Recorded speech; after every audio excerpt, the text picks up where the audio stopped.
You are lying down now. The room has softened around you. The edges of the day are no longer sharp. Whatever needed your attention is finally at a distance. Not gone, just quieter. Your body feels heavier against the surface beneath it, as if gravity itself has increased slightly, gently asking you to surrender. Your breath is slowing, in and out. The exhale lingers just a moment longer than the inhale. That's not something you decided to do. It's something your nervous system does when it believes it is safe. You are not asleep yet, but you are closer than you were a few minutes ago. And then, without warning, it happens. A sudden jolt, a sharp pull in your chest or arms, a feeling as if you were falling through empty space. For a split second, your body snaps back. Your heart beats faster. Your muscles contract, and you are wide awake again. You've felt this before. That strange drop, that invisible misstep in the dark. As if your body thought you were slipping off something, even though you were perfectly still. Tonight, we're gonna stay inside that moment, because what feels like a random glitch is actually one of the most fascinating signals your brain sends as it powers down. And for longer than you might expect, no one really understood why. It happens in the space between, not in waking and not quite in sleep, in that narrow corridor of consciousness between one state and the other, that particular softness that arrives when the eyes grow heavy and the thoughts begin to loosen their moorings and drift, like leaves on very still water. You are almost gone. The world has become pleasantly vague around the edges. Your body has become warm and weightless and utterly, completely, and then your leg kicks, your whole body flinches. Your arms jerk outward like you've grabbed for something that isn't there, like you've reached through the air for a railing that didn't materialize. Your heart hammers once, hard and sudden, in your chest, and for a fraction of a second you are wide awake and gasping and confused and sitting, or half sitting, in the bed with your eyes open and the night pressing in around you, wondering what just happened, wondering if you were falling, wondering if the floor dropped out from beneath you, because that is what it felt like, unmistakably, with an almost physical certainty. The bottom dropped out and you fell, and some deep, wordless, ancient part of your brain reacted the only way it knew how. It reached, it grabbed, it held on, and then, a beat later, you realize you're fine. You're in bed. The ceiling is where ceilings are supposed to be. The walls are where walls are supposed to be. The floor is still down there, doing its job, holding up everything that needs to be held up. You're safe. You never went anywhere. Your heart slows again. You sink back into the pillow. You might laugh a little quietly if you're alone. A slightly bewildered, slightly sheepish laugh at yourself, at the sheer vividness of something that turned out to be nothing. Or you might feel a flicker of embarrassment if there's someone beside you and they're looking at you now with one eyebrow raised. Not quite awake enough to ask what happened, but awake enough to register that something did. And you lie back down and close your eyes, and the whole thing dissolves into the soft edges of pre-sleep. And you think, not for the first time in your life, what on earth was that? That was a hypnic jerk, also called a sleep start, a hypnagogic jerk, a myoclonic jerk, a predormital myoclonus, though we'll leave most of the Latin behind fairly quickly, because the experience doesn't need much dressing up.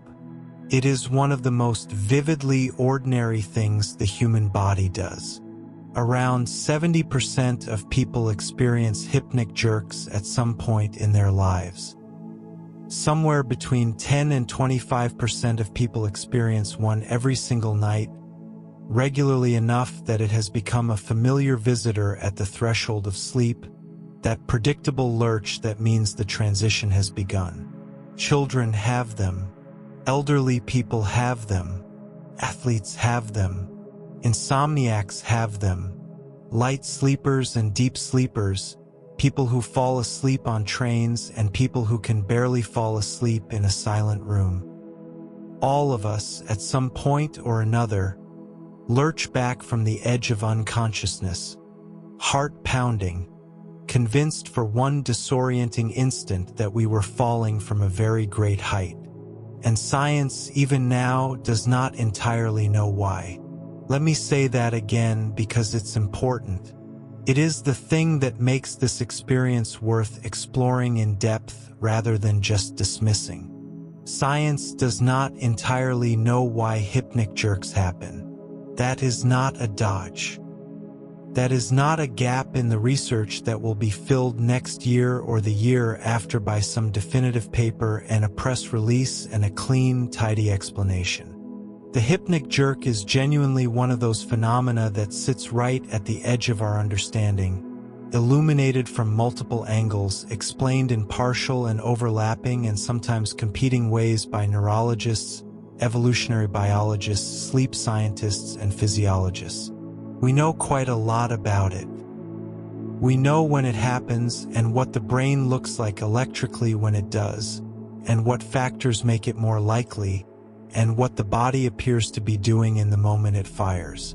But the deepest question, the question that reaches back through millions of years of primate evolution, why did we develop this? What is it actually for? What ancient purpose does this quarter second of motor chaos serve? Remains beautifully, tantalizingly, productively open. So we are going to go there tonight. All the way in. We're going to start at the surface with what you feel, and we're going to move deeper and deeper through the layers of neuroscience and evolutionary biology and the strange, half-lit world of hypnagogic experience until we arrive somewhere you might not have expected. Somewhere that transforms the ordinary experience of jerking awake in your comfortable modern bed into a window onto 100 million years of primate history. A vivid portrait of a brain trying to do two extraordinarily complicated things at once and managing them imperfectly in the most human way possible. But first, let's get very precise about what is actually happening when you're at that edge. Let's talk about the architecture of the moment just before you fall asleep and the body that is trying to make that transition work. What is a hypnic jerk? The full picture. Let's get precise about the experience itself, because precision here is actually a form of comfort. The more clearly you understand what is happening in your body and your brain, the less alarming it tends to feel. When you can name something, it shrinks a little. When you understand the mechanism, the mystery loses some of its teeth. A hypnic jerk is classified by sleep medicine as a form of myoclonus. That word, myoclonus, comes from the Greek mys, meaning muscle, and clonus, meaning turmoil or commotion. And it refers to any brief, involuntary contraction of one or more muscles that produces a sudden, unintended movement. Myoclonus is not something exotic or rare. You already experience it regularly without ever thinking of it that way. Hiccups are myoclonus, the sudden, involuntary contraction of the diaphragm in response to a brief disruption in the cycle of breathing.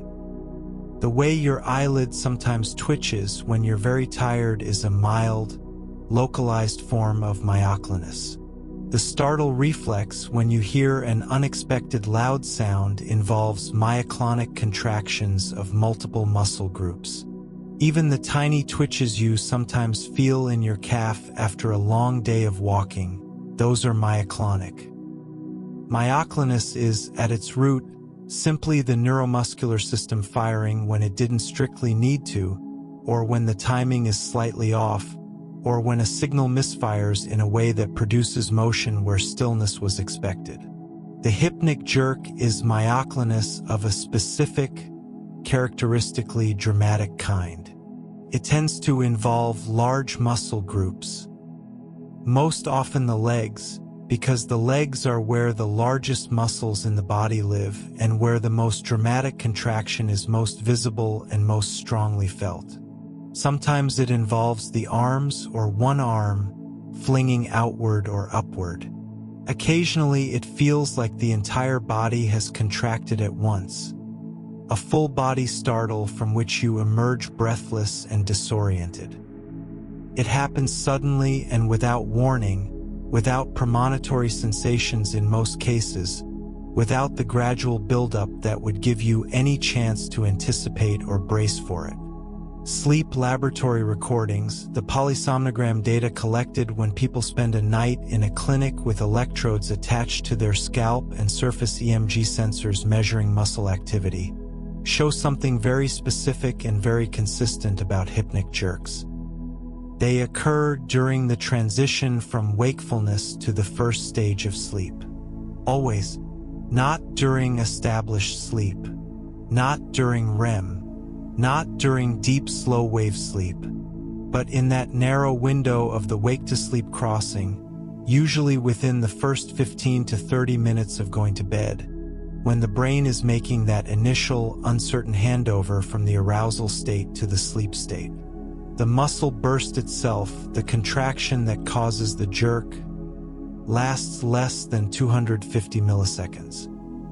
250 milliseconds. Quarter of a second. To put that in perspective, the average human blink takes between 150 and 400 milliseconds. A hypnic jerk happens at roughly the speed of a blink. The whole event, the contraction, the startle, the flying awake sensation, happens faster than you can consciously register it. Your brain does not have time to prevent it because by the time your conscious mind is processing what just happened, the jerk itself is already done. It has come and gone. All that remains is the echo, the racing heart, the confused few seconds of reorientation, the memory of falling that is already beginning to blur at the edges. People describe the experience in slightly different ways, and the variation is actually instructive because it tells us something about how individual nervous systems interpret the same underlying event. Some people say it feels exactly like the floor dropping out. Not like tripping, not like stumbling, but like the entire substrate of the world simply vanishing from beneath them. Sudden, total, vertiginous. Others describe something more like the sensation of missing the last step on a staircase in the dark, that lurching, stomach-lifting moment of expecting solid ground and finding only air, that quarter second of pure physical panic before the foot hits the floor after all. Some people describe a flash of visual experience at the moment of the jerk. A brief flare of light somewhere in the peripheral visual field, or a momentary image that arrives and vanishes too quickly to identify. Some hear a sound accompanying the jerk, a bang, a crack, a snap, something that seems to originate inside the head itself, though of course nothing has cracked and nothing has broken. Some experience a feeling that can only be described as electrical, a brief, sharp sensation of current running through the body, as though something briefly shorted out. And some, the ones who catch the jerk at just the right depth of almost sleep, report a very brief vivid image. A face, a room, a scene, something almost real, that appears in the moment of the jerk and vanishes when consciousness reasserts itself. The American Academy of Sleep Medicine acknowledges a range of experiences that can accompany a hypnic jerk. A rapid heartbeat, quickened breathing, a light sweat, and what one medical text memorably describes as a peculiar sensory feeling of shock or falling into the void. That phrase, falling into the void, is exactly right. It captures something that is hard to articulate but immediately, viscerally recognizable once you've felt it. Not just falling, but falling into nothing, falling into a place where there is nothing to catch you, nothing to land on, nothing to stop the descent. Most hypnic jerks are single events. One muscle contraction, one jolt, and then it's done. The body settles. The heart rate, which spiked briefly, comes back down. The breath, which caught in the throat, releases. Occasionally, hypnic jerks come in pairs or threes, small series of jolts that feel like the body is having a brief, private argument with itself before finally reaching a consensus about sleep. They affect the body asymmetrically much of the time, meaning one leg kicks more dramatically than the other, or only one arm moves while the rest of the body stays relatively still. This asymmetry is part of why they look, from the outside, so convincingly like involuntary reflexes rather than coordinated actions, because they are exactly involuntary reflexes. The body didn't plan this. The conscious mind didn't authorize it. Something deeper, something more ancient made the call. Something important worth knowing. Not all hypnic jerks pull you back to consciousness. In fact, the majority of them don't. Sleep labs monitoring people through the night observe hypnic jerks, confirmed on the surface EMG recording that the sleeper shows no sign of registering. Their body moved, the electrode picked it up, and they slept right through it. Their partner, if they have one, might have noticed the jerk. A camera positioned in the room would have recorded it. But the person themselves experienced nothing, and in the morning they would have no memory of it. It is only when the jerk is strong enough, or when it happens at a particularly critical and shallow moment of the sleep transition, that it generates enough arousal to pull consciousness back to the surface. Which raises a quietly interesting question about how many of these microcontractions you've had that you never knew about, how many times your body has briefly misfired in the night without your waking to witness it. Children, perhaps surprisingly, have more hypnic jerks per hour than adults. Research has found between 4 and 7 hypnic jerks per hour in children aged roughly 8 to 12.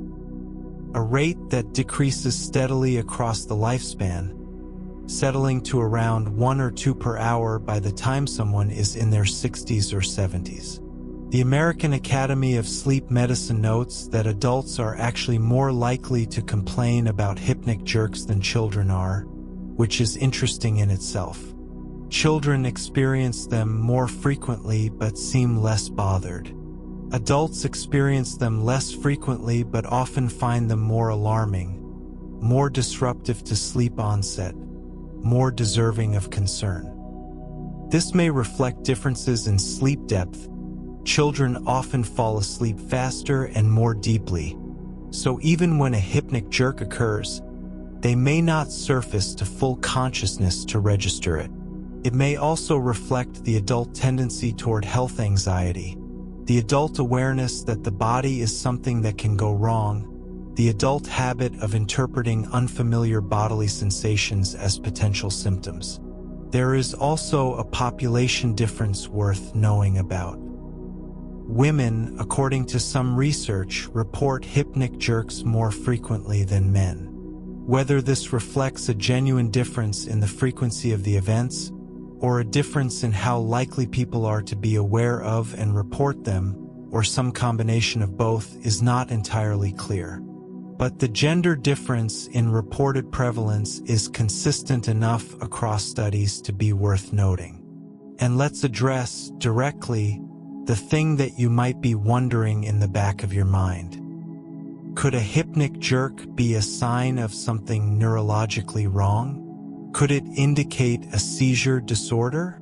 The answer, for the vast majority of people experiencing hypnic jerks in the context of otherwise normal sleep, is clearly no. Hypnic jerks are benign. They carry no neurological consequences. They are not a sign of epilepsy, though they can superficially resemble it to someone who doesn't know what they're looking at.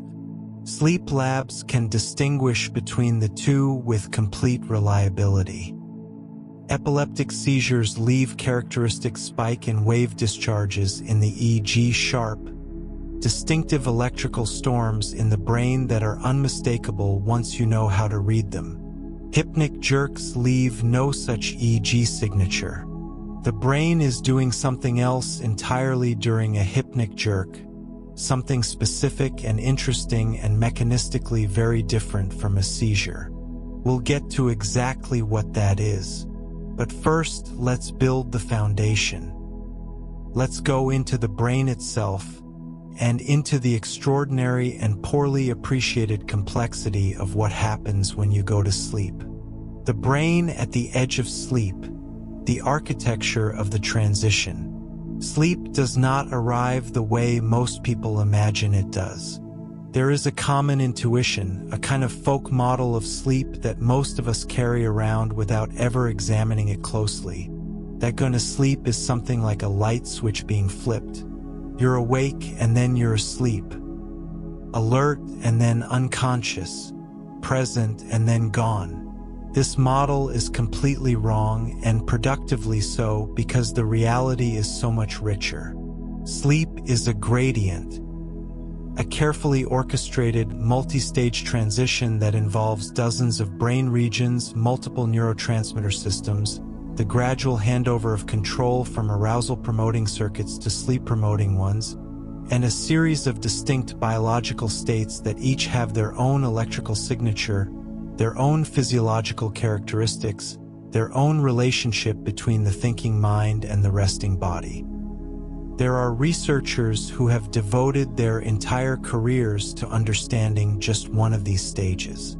The complexity, the precision, the elegance of what happens every night in the sleeping brain is extraordinary, and largely invisible to the person it's happening to. The hypnic jerk lives in a very specific location within this architecture. It is a creature of the threshold of the transition between stage 0, wakefulness, and stage 1, the first, lightest stage of non-REM sleep. And to understand why the jerk occurs there, you need to understand what that transition actually involves. When you are fully awake and alert, when you're engaged in an interesting conversation, working on something that requires focus, reading something demanding, navigating a situation that requires attention, your brain generates what are called beta waves.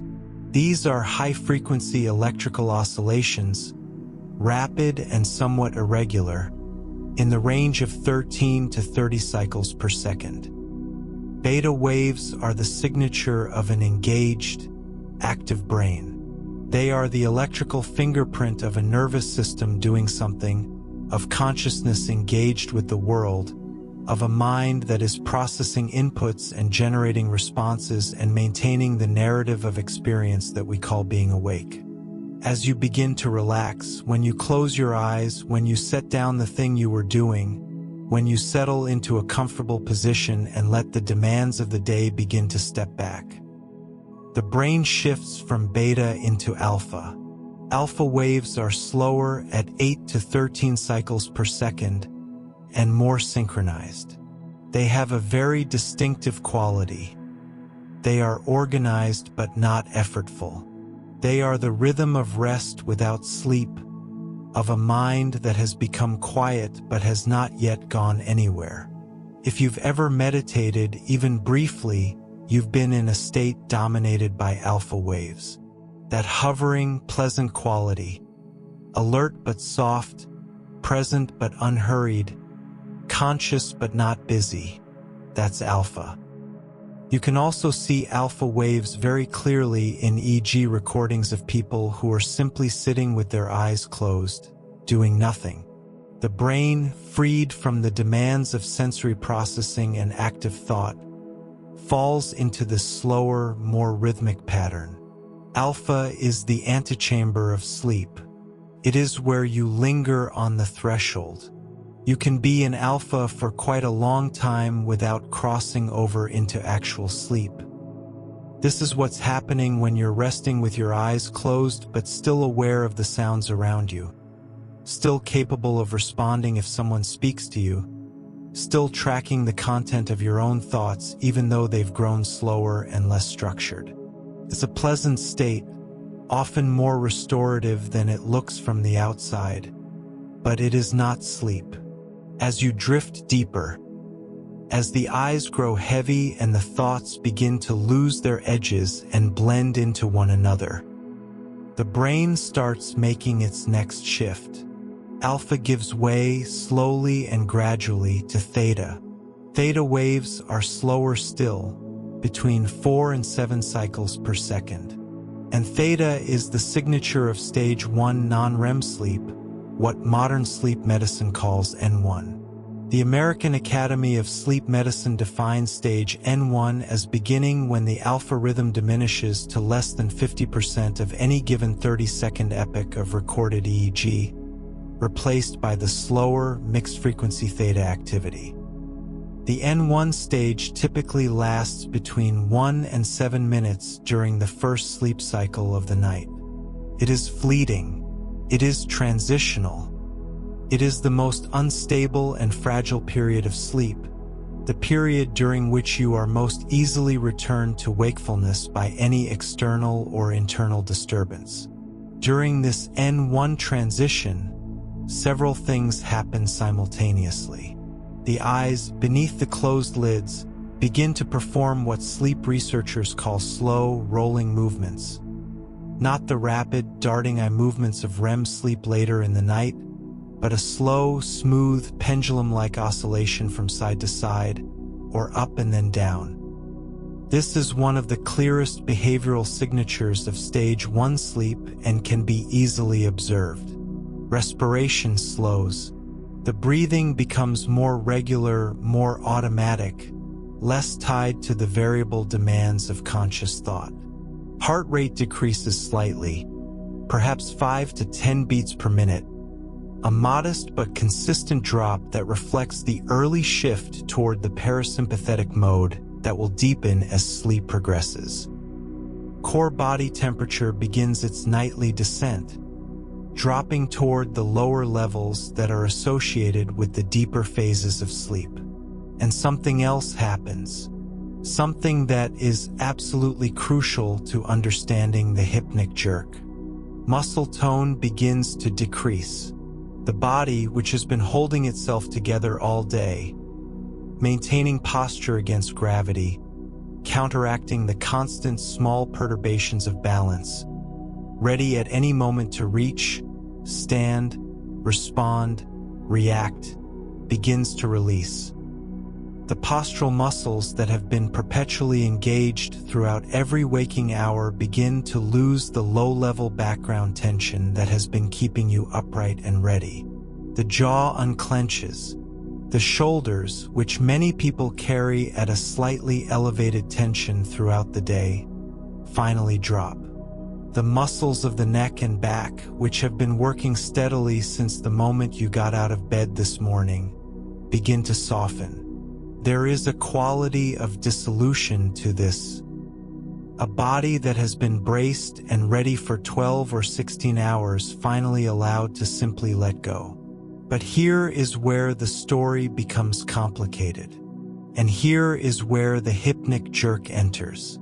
During the stage N1 transition, you are very, very easy to wake. Someone saying your name softly from the doorway, a car horn from outside, a change in the quality of the light, the feeling of something shifting beneath you. Any of these can return you immediately to full wakefulness. And here's the interesting part. People who are woken from stage N1 sleep frequently insist that they weren't asleep at all. I was just resting, they say. I was just thinking about something. From the inside, stage N1 doesn't feel like sleep. Feels more like a very deep daydream. A loosening of the narrative of thought, a softening of the line between inner experience and outer reality. an experience that is clearly different from being fully awake, but that doesn't have the quality of total absence that we associate with sleep. Your mind is still generating experience. It is still, in a sense, present, just present differently. This is the hypnagogic state, from the Greek hypnos, meaning sleep, and agoagos, meaning leader or guide, the state that leads you towards sleep. And it is, as we will discover in depth a little later, one of the most fascinating and least explored territories of human consciousness. But before we go there, we need to understand what the brain is doing mechanically during this transition, because the hypnic jerk is, at its most fundamental level, a mechanical event. A brief, specific failure in the coordination of a very complex system. And to understand the failure, you need to understand the system. Your brain, in the moment before sleep, is managing an extraordinarily complicated handover.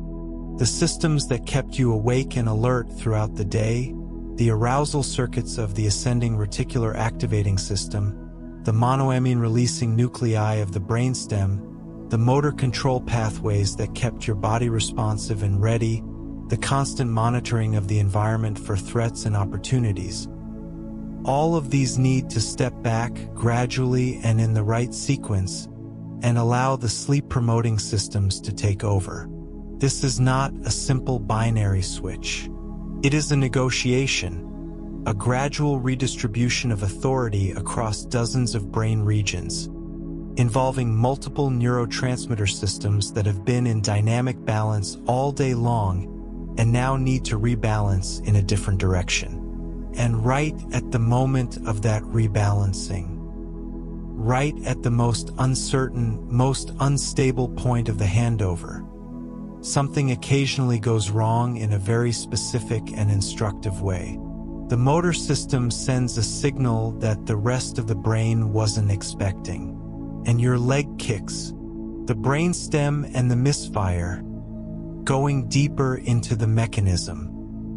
Deep inside your skull, below the vast folds of the cerebral cortex, below the thalamus and the limbic system and all the structures we tend to think of as the brain, when we think about thought and feeling and personality, there is an older structure, much, much older. A structure that predates the evolution of complex consciousness by an enormous margin. A structure that was managing the basics of vertebrate life long before anything remotely like thinking or remembering or wondering was possible. This is the brainstem, and it is, in its quiet and largely unacknowledged way, one of the most important structures in the entire body. The brainstem manages the functions you never think about but would die within minutes without. Breathing. The rhythmic, automatic, tireless process of pulling air into the lungs and pushing it back out, controlled by centers in the medulla oblongata that regulate respiratory rate in response to carbon dioxide levels in the blood.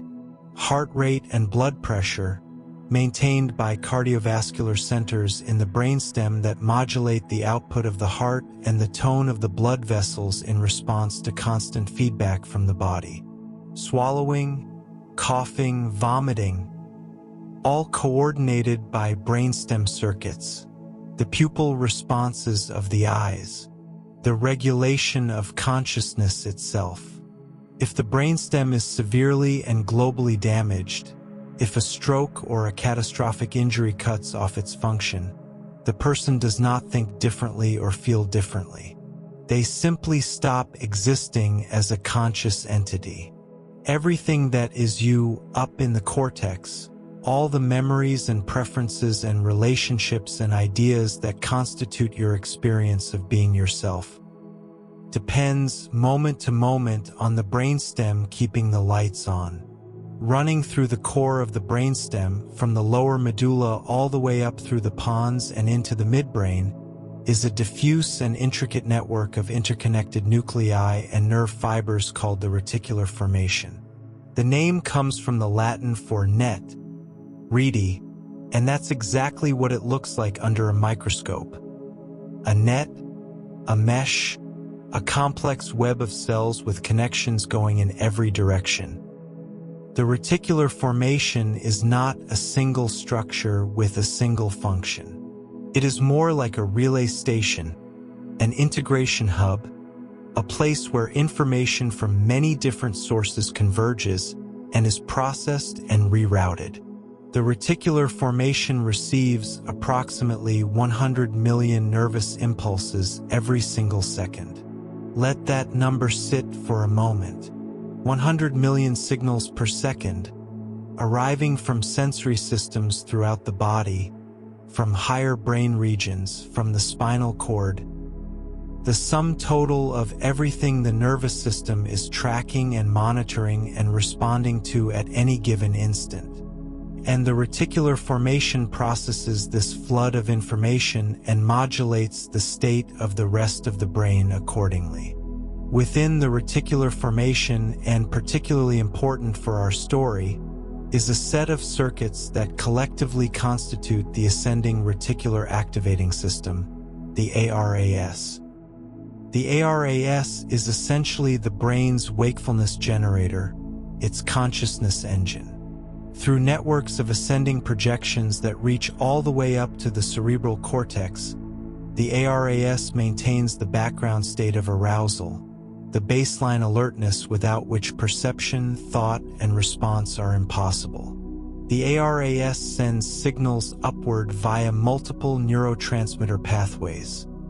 Noradrenaline from the locus coeruleus in the pons, serotonin from the Raphe nuclei scattered through the brainstem, acetylcholine from the basal forebrain and the pedunculopontine nucleus, histamine from the tuberomammillary nucleus in the posterior hypothalamus, and orexin, also called hypocretin, from neurons in the lateral hypothalamus. Each of these systems contributes to maintaining wakefulness in its own slightly different way, and each of them needs to progressively step back and quiet down as you fall asleep. The reticular formation also has a descending component, the reticulospinal tracts, which sends signals down through the spinal cord to the muscles and to the motor neurons that control them. These descending signals can either excite motor neurons, encourage muscles to contract, to move, to be ready, or inhibit them, instruct muscles to quiet down, relax, stand down. During wakefulness, the balance of these descending signals is calibrated to keep muscles appropriately ready for action. Enough tone to maintain posture and respond quickly, not so much tension that it's uncomfortable or wasteful. During sleep, the balance shifts dramatically and progressively toward inhibition. The muscles need to relax. Some muscles, during the deepest phase of REM sleep, need to be actively paralyzed. Even in the early stages of sleep, the reticulospinal system is already beginning to tell the muscles, quiet down, we're entering a different mode. And here is the hypothesis that many sleep researchers find most compelling for explaining the hypnic jerk. During the transition from wakefulness to stage 1 sleep, the reticular formation shows what scientists describe as transiently unstable activity. The handover from arousal to sleep is not perfectly clean. It never is for any complex system trying to change its own operating mode. The descending signals from the reticular formation to the motor system are not perfectly coordinated in that window. The inhibitory signals that should be progressively quieting the motor system are momentarily imperfect, incomplete, patchy, briefly absent from certain pathways. And through one of those patches, a burst of excitatory signal leaks through. The result is what researchers call a release phenomenon. A brief, sudden excitation of motor neurons secondary to a momentary loss of the suppressive signals coming from above. The cortex, in that instant, has partially stepped back from its oversight of motor activity. The inhibitory control is not yet fully established. And in that gap, an excitatory signal fires through the unguarded pathway. Your leg kicks, your arms fly outward, your body jolts briefly, completely, and then settles. It's worth being honest about what we don't know here. The precise neural mechanism of the hypnic jerk, the exact sequence of firing neurons, the specific circuits involved, the precise anatomical location of the misfire, remains a matter of ongoing research and informed inference rather than settled, demonstrated fact. Sleep science is honest about this uncertainty. What we know from EEG recordings is that hypnic jerks are associated with what are called vertex sharp waves in the brain. Brief, distinctive electrical transients recorded from electrodes placed near the top of the skull. These vertex sharp waves are specific to the wake-to-sleep transition. They are normal. They are not the spike and wave complexes of epilepsy. They occur without any of the broader electrical disruption that would accompany a seizure. The brain, in a sense, hiccups, and the hiccup manifests in the muscles as a jerk. There is another perspective on the mechanism, slightly different in emphasis, that comes from thinking about the physiology of the transition more broadly. As you fall asleep, your heart rate decreases. Your breathing slows. Your blood pressure dips slightly, especially if you're lying down. All of these changes happen because the autonomic nervous system is shifting from its daytime sympathetic dominance, the fight or flight readiness that keeps you alert and reactive throughout the day, toward the more restorative parasympathetic mode. These changes happen fairly quickly, especially when you're very tired and fall asleep fast. And some researchers suggest that the hypnic jerk is, at least in part, a reflex response to these rapid physiological changes, particularly to the rapid drop in muscle tone and the sudden decrease in proprioceptive input that comes with it. Proprioceptive input is the constant stream of sensory information from your muscles, tendons, and joints that tells your brain where your body is in space and how much tension your muscles are under. This stream of information is one of the primary ways the brain monitors whether the body is safe and stable. When you're fully awake and upright, this input is rich and consistent. I am here, I am standing, my weight is distributed this way, my muscles are engaged to this degree. Nothing is changing rapidly. When you begin to fall asleep lying down, this input becomes less rich. Not because you're actually falling, but because the muscles are relaxing, the postural demands are reduced, and the whole system is quieting down. The brain receives less proprioceptive signal. And in some circumstances, particularly when the transition to sleep is very rapid, or when the body is exhausted and muscle tone releases very suddenly, this decrease in proprioceptive input can be dramatic enough that the brain's model of its own position in space becomes briefly destabilized. The question we'll return to and explore in full detail is this: what does the brain do when it briefly loses confidence about whether the body is in a stable, safe position? It checks, urgently, with a motor reflex that evolved over millions of years to answer exactly that question.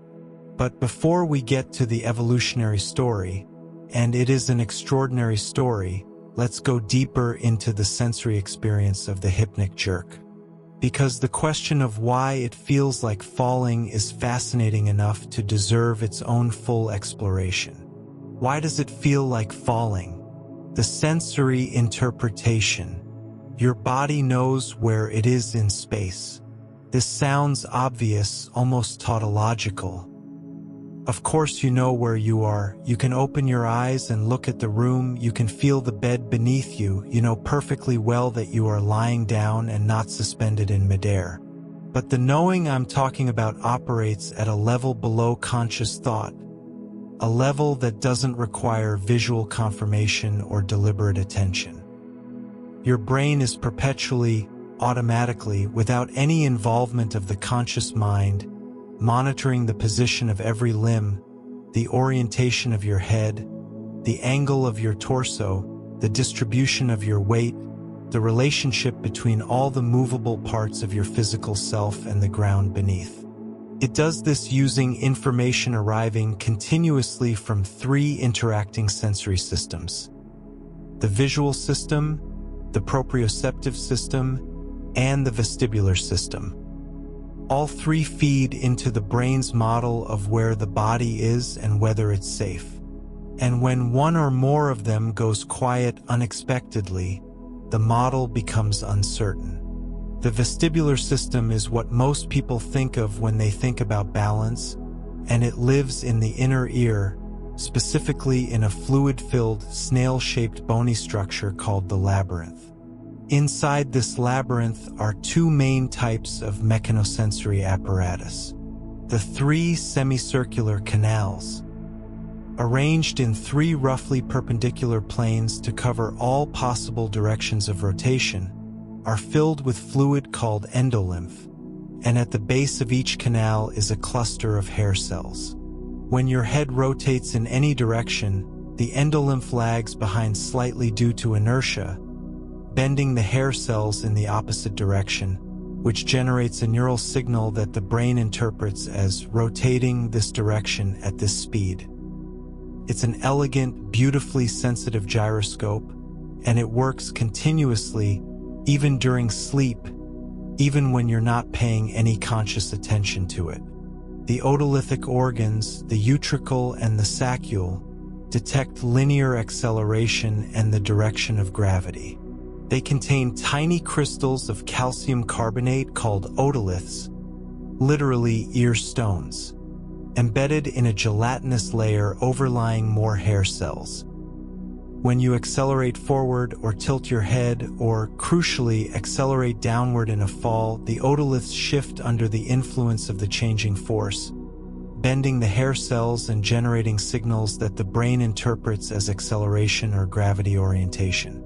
It is the otolithic organs, primarily, that give you the sensation of falling, the stomach-dropping feeling of an elevator starting its descent, the vertigo of looking down from a height, and, in a different way, the sensation that accompanies a hypnic jerk.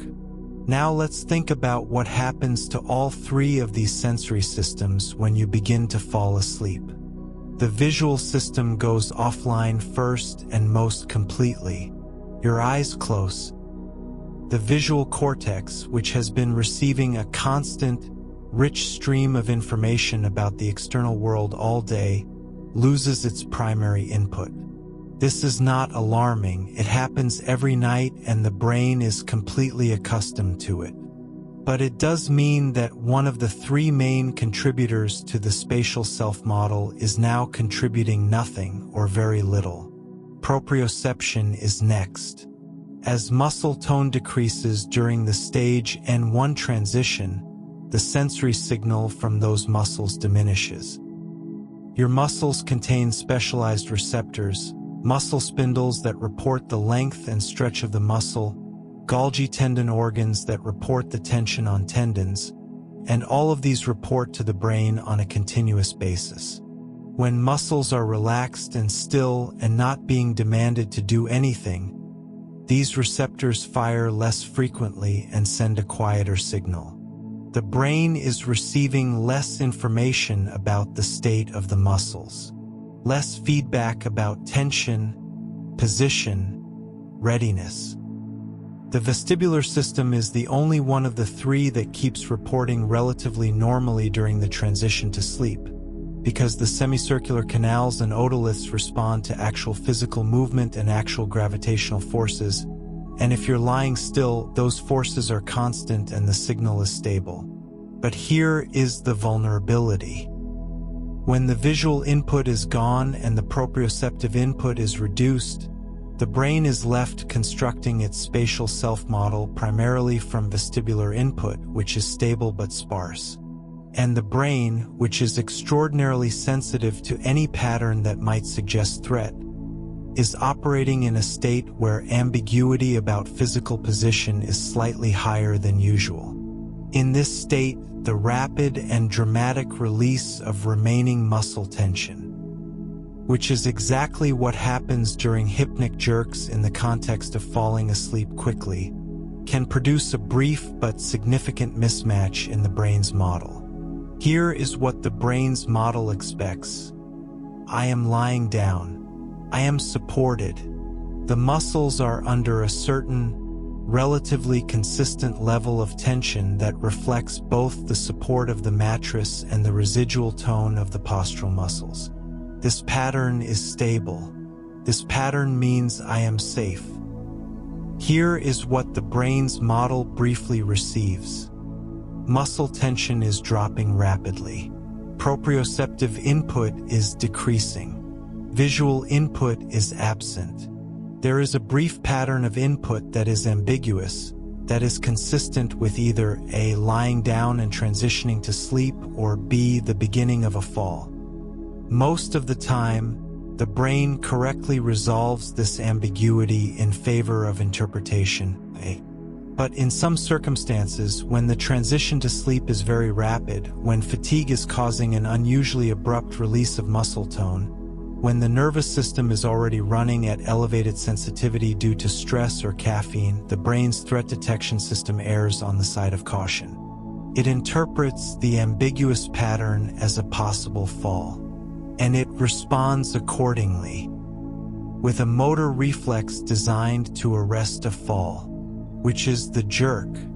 And here is the beautiful cognitive twist. The sensation of falling that you experience at the moment of the jerk is not actually the cause of the jerk. It is the brain's explanation for the jerk, assembled in the milliseconds after the motor reflex fires, as the mind scrambles to construct a narrative that accounts for the sudden, unexpected sensation of your body moving. The reflex fires first. Consciousness returns and registers the reflex, and the mind, which cannot tolerate an unexplained bodily experience, generates the most fitting story. You were falling. The falling sensation is retroactive. It is the story the brain tells itself after the fact, using the genuine sensory ambiguity of the sleep transition as its raw material. This is a deeply interesting thing to contemplate. The experience feels utterly real. It feels like you genuinely fell or genuinely almost fell because in a neurological sense you did. The same circuits that would respond to a real fall responded to a pattern of signals that the brain deemed sufficiently similar to a real fall to warrant the reflex. The distinction between genuinely falling and brain responding to an ambiguous proprioceptive pattern as if falling is a real distinction, but it is not one that the subjective experience makes available to you. You feel it the same way either way. Now let's add one more layer to this: hypnagogic hallucinations. Because right at the edge of sleep in stage N1, the brain is not simply quiet and receptive. It is beginning to generate its own internal experiences, and sometimes those experiences are vivid enough to interact with the hypnic jerk in ways that make the whole event even stranger and more interesting. When you are hovering in stage N1 sleep, or right at the threshold between wake and stage N1, you may experience hypnagogic hallucinations. These are not the elaborate narrative dreams of REM sleep. They are briefer, stranger, more fragmentary. They are sensory experiences generated internally by a brain that is beginning to switch into the mode it uses during dreams, but hasn't yet fully committed to that mode. The filter between internal and external experience is thinning. The brain is starting to confuse its own output for input from the outside world. Visual phenomena are the most common, reported by approximately 86% of people who experience hypnagogic states. They tend to begin as simple geometric forms: spirals, grids, lattices, tunnels, concentric rings. These are called phosphenes or form constants, and they appear to be generated directly by the visual cortex responding to its own spontaneous activity, in the absence of organized input from the eyes. As the hypnagogic state deepens, the imagery becomes more complex. Faces appear, often described as very vivid, very detailed, belonging to no one the person recognizes. Brief scenes flash up: a room, a corridor, a landscape, a moment that seems to belong to a dream already in progress that you've somehow just joined. Objects move and transform. The imagery is typically brief and non-narrative, not a story, but a sequence of image fragments like a slideshow where someone else is choosing the pictures. Auditory hypnagogic hallucinations are less common but well documented. A name called out, a sentence from a conversation, a doorbell, a phone, a snatch of music from no identifiable source.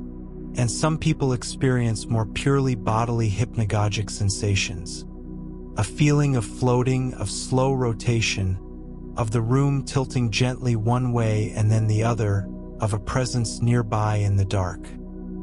When a hypnic jerk fires in the middle of one of these fragmentary internal experiences, the brain incorporates the physical sensation into whatever narrative it was beginning to construct. This is why some people dream in that narrow moment before waking that they have tripped or stepped off a curb or missed a branch or suddenly lost the ability to fly. The imagery was already forming. The jerk fires. And the dreaming mind, which is extraordinarily good at building stories that incorporate unexpected inputs, catches the sensation and weaves it in, quick as thought, before consciousness reasserts itself and the story dissolves into the ordinary confusion of being briefly, startlingly awake. The fact that the brain can do this, can construct a plausible micronarrative around a motor event in less than a quarter of a second, says something remarkable about the speed and creativity of the dreaming mind. Even in its lightest, most tentative state, it is doing something that no computer has yet learned to do with anything like the same elegance. It is making a story. It is making meaning. A deeper look at hypnagogic experience, the world between. Let's spend more time in this territory, because it deserves more than a passing mention. The hypnagogic state, the experience of the mind at the threshold of sleep, is one of the most consistently underappreciated and underexplored areas of human consciousness. Scientists have studied it. Artists have sought it.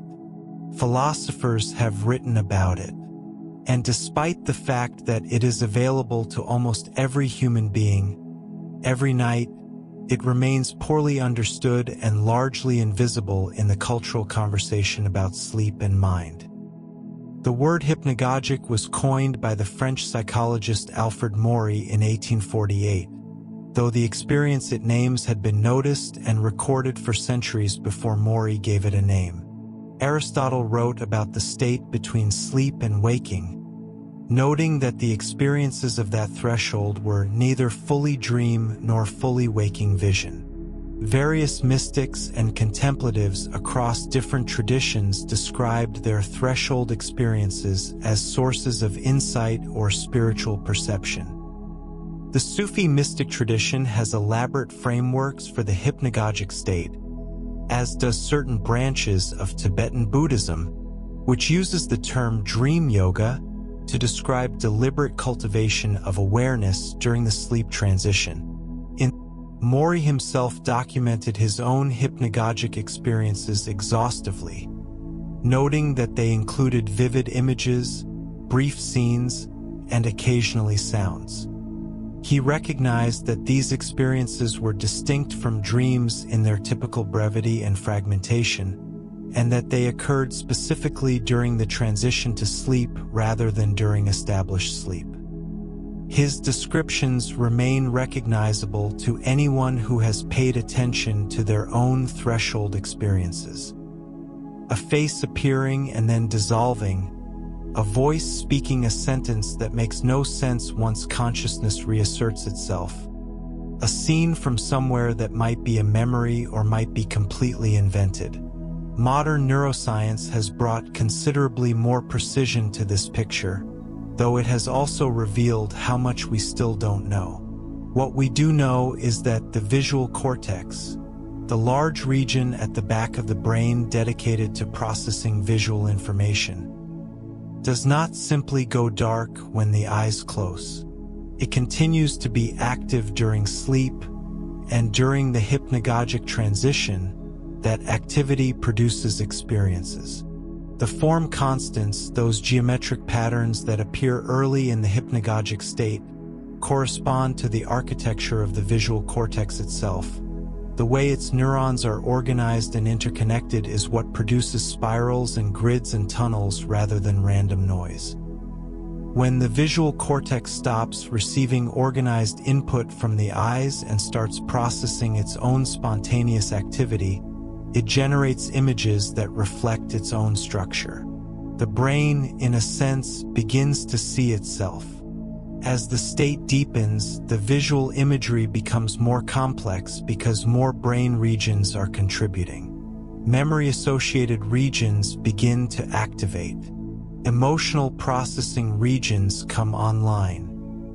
The associative networks that, during wakefulness, bind memories and concepts and images together in service of thought and planning, now operate in a different mode, generating connections and combinations that are creative, surprising, and unconstrained by the logic of waking experience.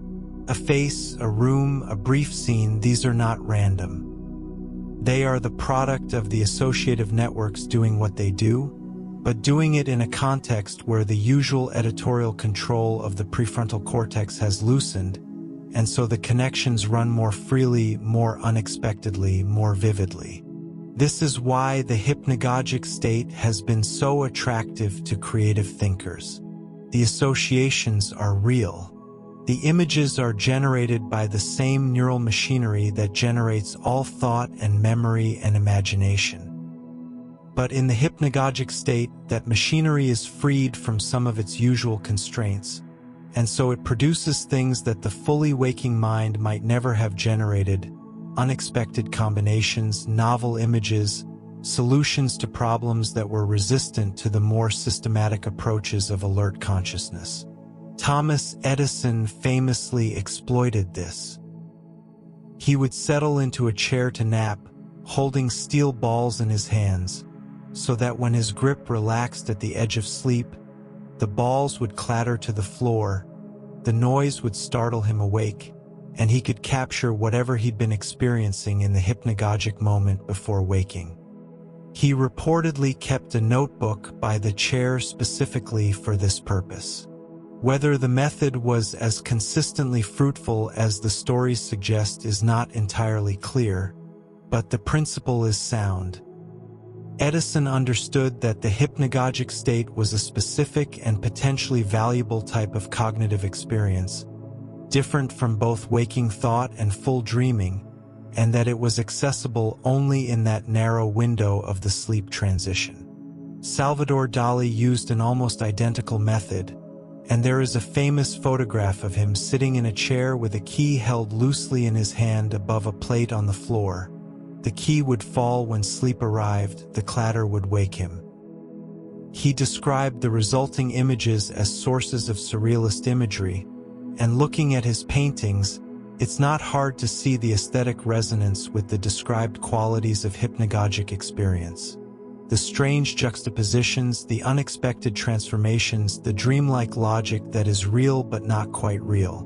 More recently, researchers at MIT have built a wearable device called Dormio that is designed to keep users in the hypnagogic state without letting them fall into deeper sleep. It monitors biosignals, heart rate variability, muscle tone, changes in skin conductance, and when it detects the transition into stage N1 sleep, it plays a gentle audio cue that is designed to keep the user at the threshold rather than allow them to cross over. In experiments, Users at the threshold have reported experiences that inform their creative output and problem-solving in ways that both full wakefulness and full sleep don't produce. The hypnagogic state appears to have genuinely distinct cognitive properties, not just a blurry version of waking thought or a pale precursor to full dreaming. One category of hypnagogic experience deserves special mention because it is common enough to have its own name and yet is poorly understood by most people who experience it: exploding head syndrome. Exploding head syndrome is, despite its alarming name, a harmless parasomnia, a sleep-related experiential event that occurs at the threshold of sleep or during the transition from sleep to waking. The person experiences a sudden, extremely loud sound that seems to originate from inside the head.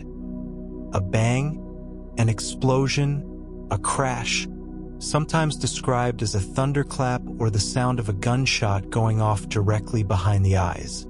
It is almost always accompanied by a flash of light and often by a feeling of jolt or startle. And then it is over just like that, and the person is lying in the dark, heart pounding, certain that something catastrophic has just happened. A sound that loud must have broken something, must have meant something, and then slowly realizing that nothing happened. The room is silent. Everything is where it was. Exploding head syndrome is classified by the International Classification of Sleep Disorders as a sleep-related dissociative disorder. It is more common than most people realize. Some studies suggest that up to 18% of people have experienced it at some point, and it may be more common in women than men. It is associated with stress and sleep deprivation, similar to hypnic jerks. And like hypnic jerks, it is the result of the auditory cortex, the brain region responsible for processing sound, firing unexpectedly during the sleep transition. There is no actual sound. The ears don't hear anything. But the brain generates the experience of sound from internal activity, and the experience is indistinguishable from an external event in the moment it occurs. Exploding head syndrome and hypnic jerks are, in a meaningful sense, cousins. Both are examples of sensory or motor systems activating inappropriately during the sleep transition. The threshold between waking and sleeping being a moment of neural instability that makes such misfires more possible than they would be during either full wakefulness or established sleep. Both are more common under conditions of stress, sleep deprivation, and excessive caffeine. Both are frightening the first time they happen and become less alarming once understood. And both are reminders that the edge of sleep is a genuinely unusual neurological territory, one where the normal rules of the organized, purposeful mind are temporarily suspended and the underlying electrical activity of the nervous system is briefly exposed. The hypnagogic world, in short, is rich and strange and worth spending time in, not with anxiety, but with curiosity. It is the mind revealing something of its own structure, the neural machinery showing itself briefly, before the deeper layers of sleep close over and the conscious witness of experience goes offline for the night. The ancient reflex, sleeping in the trees. Now we go somewhere older, much older, back before beds, before rooms, before shelter in any form. Back to a time when sleep was one of the most dangerous activities a primate could undertake, and when the margin between a good night's sleep and not surviving to see the morning might have been measured in the strength of a grip. Picture a forest. Not the domesticated, managed, mapped forests we know today. Forests with trails and signs and the knowledge that a car park is somewhere nearby. An older forest, a primordial forest, the kind that covered vast regions of Africa and Asia and Europe for millions of years before human beings began to alter the landscape. Dense, layered, vast. Canopy overhead like a second sky. interrupted by columns of afternoon light, understory thick with fern and vine, the ground below dark and dangerous, belonging to animals whose business is conducted in the night. In the branches of this forest, well above the ground, a primate is asleep. Not a human primate, something earlier and smaller, though not necessarily less intelligent in the ways that mattered to survival. An animal with long, curved fingers evolved specifically for grip, with a rotating shoulder joint that allows the arm to extend in the arc necessary for swinging from branch to branch. With a brain that is, by the standards of its time and by comparison with other animals, astonishingly sophisticated, capable of social reasoning and tool use and problem-solving and planning.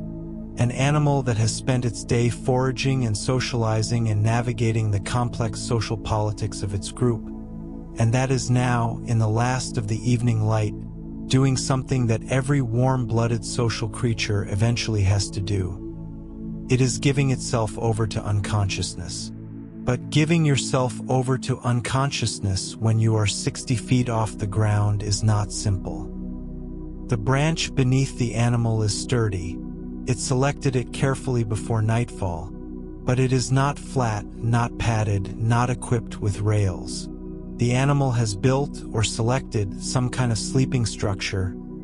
Great apes do this today, bending and weaving branches to form a rough but functional platform that distributes the weight more evenly and offers some small degree of security. But the platform is still elevated. The drop is still real. And the muscle relaxation that comes with deep sleep is still, at 60 feet, a potentially fatal liability. Our ancestors navigated this problem for tens of millions of years. The earliest primates, appearing in the fossil record roughly 55 million years ago, were almost certainly arboreal, small, nimble, adapted for life in the trees, sleeping in the branches as virtually all small primates still do today.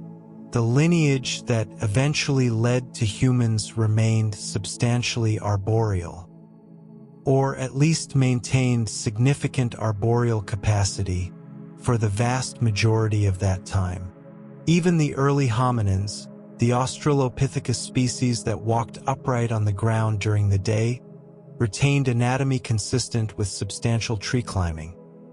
The long curved finger bones of Australopithecus sediba and the shoulder proportions of Australopithecus afarensis, the species to which the famous Lucy skeleton belongs, both suggest that these animals, though increasingly bipedal on the ground, still went up at night.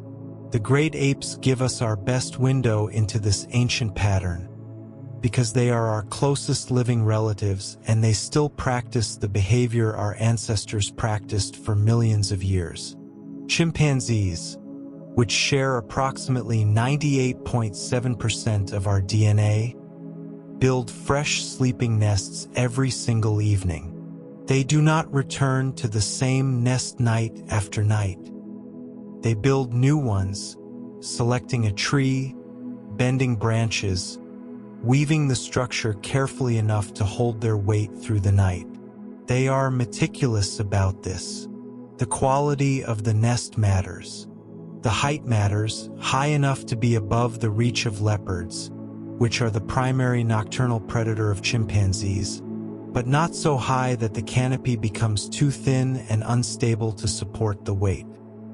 Gorillas build nests too, though they more often build them on the ground because their sheer size makes tree sleeping less practical.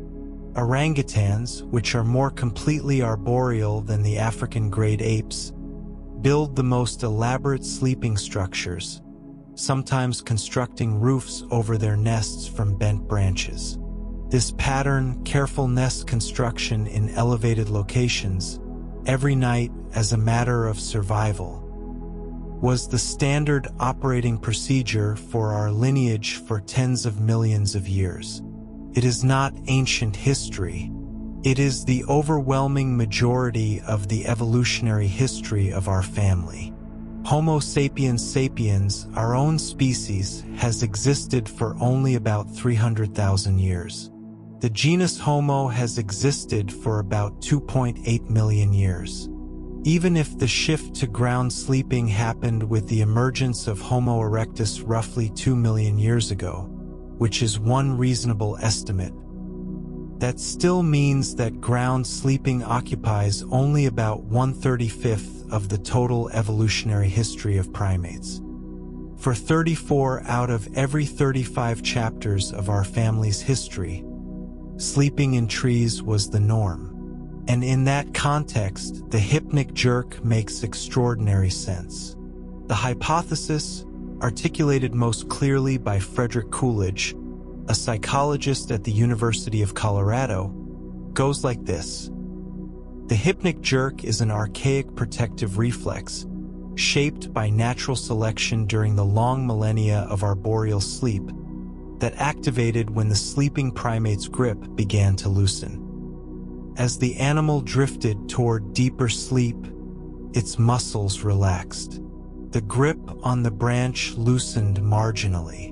The proprioceptive signal reporting secure grip, stable position diminished. The brainstem, monitoring for exactly this kind of signal change, fired a startle reflex, a contraction of the muscles that would tighten the grip, shift the body's position, briefly arouse the animal enough to check the security of its perch. The animal would start, open its eyes, register that it was still in the tree, still secure, and settle back down, this time perhaps in a slightly different and slightly safer configuration. Over an evolutionary history in which falling from a height of 60 feet during sleep was a real and lethal possibility, even a modest advantage from this kind of reflex could represent a significant selective pressure. Animals that had a brainstem mechanism capable of briefly jolting them awake when their muscle tone dropped too rapidly during sleep onset would fall less often, or survive falls that might otherwise be fatal by being partially awake when impact occurred, or would simply maintain more secure sleeping positions throughout the night. Their offspring would inherit the reflex. Over millions of generations, across the vast sweep of primate evolutionary time, this reflex would have been positively selected, maintained, refined, passed down through the lineage. And then, somewhere in the more recent past, our ancestors came down from the trees and began sleeping on the ground. The direct, immediate threat that the reflex had evolved to address, falling from a height, was no longer present in the same way.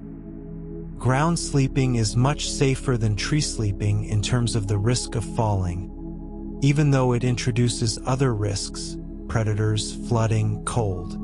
The reflex, which had been so important for so long, became largely vestigial, still firing, still responding to the same trigger, rapid decrease in muscle tone during sleep onset, but no longer preventing any real danger.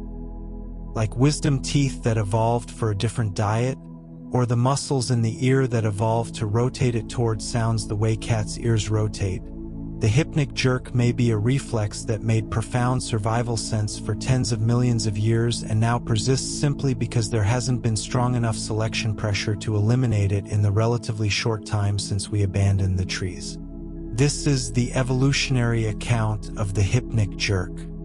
And it must be said honestly, it is a hypothesis. It is a plausible, well-reasoned, scientifically informed hypothesis that draws on genuine knowledge of primate behavior, evolutionary biology, and the neuroscience of reflexes. But it is not a demonstrated fact. The evidence Coolidge and others point to is largely inferential. The anatomy of early hominins, the behavior of living great apes, the general principles of how natural selection works on reflexes. There is no direct fossil evidence of hypnic jerks because reflexes don't fossilize. We cannot directly test whether Australopiths had hypnic jerks or whether those jerks were correlated with grip loosening in the trees, or whether the reflex actually prevented falls. But even as a hypothesis, even held lightly as a possible explanation rather than a certain one, it does something important. It places the hypnic jerk in a context that makes it meaningful rather than merely embarrassing. You jerk awake in your bed, heart pounding, convinced for a half second that you were falling, and somewhere in the deep ancestry of that moment is a primate in the canopy, grip tightening, eyes snapping open, scanning the dark forest with ancient alertness, alive because something in the brainstem refused to let go too completely, too soon. The jerk that woke you tonight is, possibly, the descendant of a reflex that kept your great-great-grandmother, 100,000 generations removed, from dying in her sleep in the branches of a tree you will never see. That is not a small thing. The neurotransmitter landscape, what happens chemically. We've talked about brain waves and motor signals and evolutionary reflexes. But there is another layer to this story. The chemical layer, the level at which the brain's behavior is ultimately governed. And it's worth spending time there, because it illuminates why certain behaviors and substances make hypnic jerks more or less likely. Every transition in brain state is a chemical event. The shift from wakefulness to sleep is not just a change in the pattern of electrical activity in the cortex. It is a change in the balance of dozens of neurotransmitters and neuromodulators, each playing a specific role in the orchestration of arousal and sleep. The key actor in sleep drive is adenosine. Adenosine is a byproduct of cellular metabolism as neurons fire and consume ATP, the cell's energy currency. Adenosine accumulates in the extracellular fluid as a metabolic waste product. The longer neurons are active, the longer you're awake and your brain is doing things, the more adenosine builds up.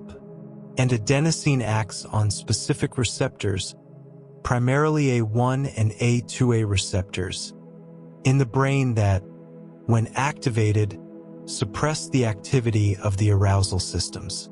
The more adenosine builds up, the stronger the drive toward sleep becomes.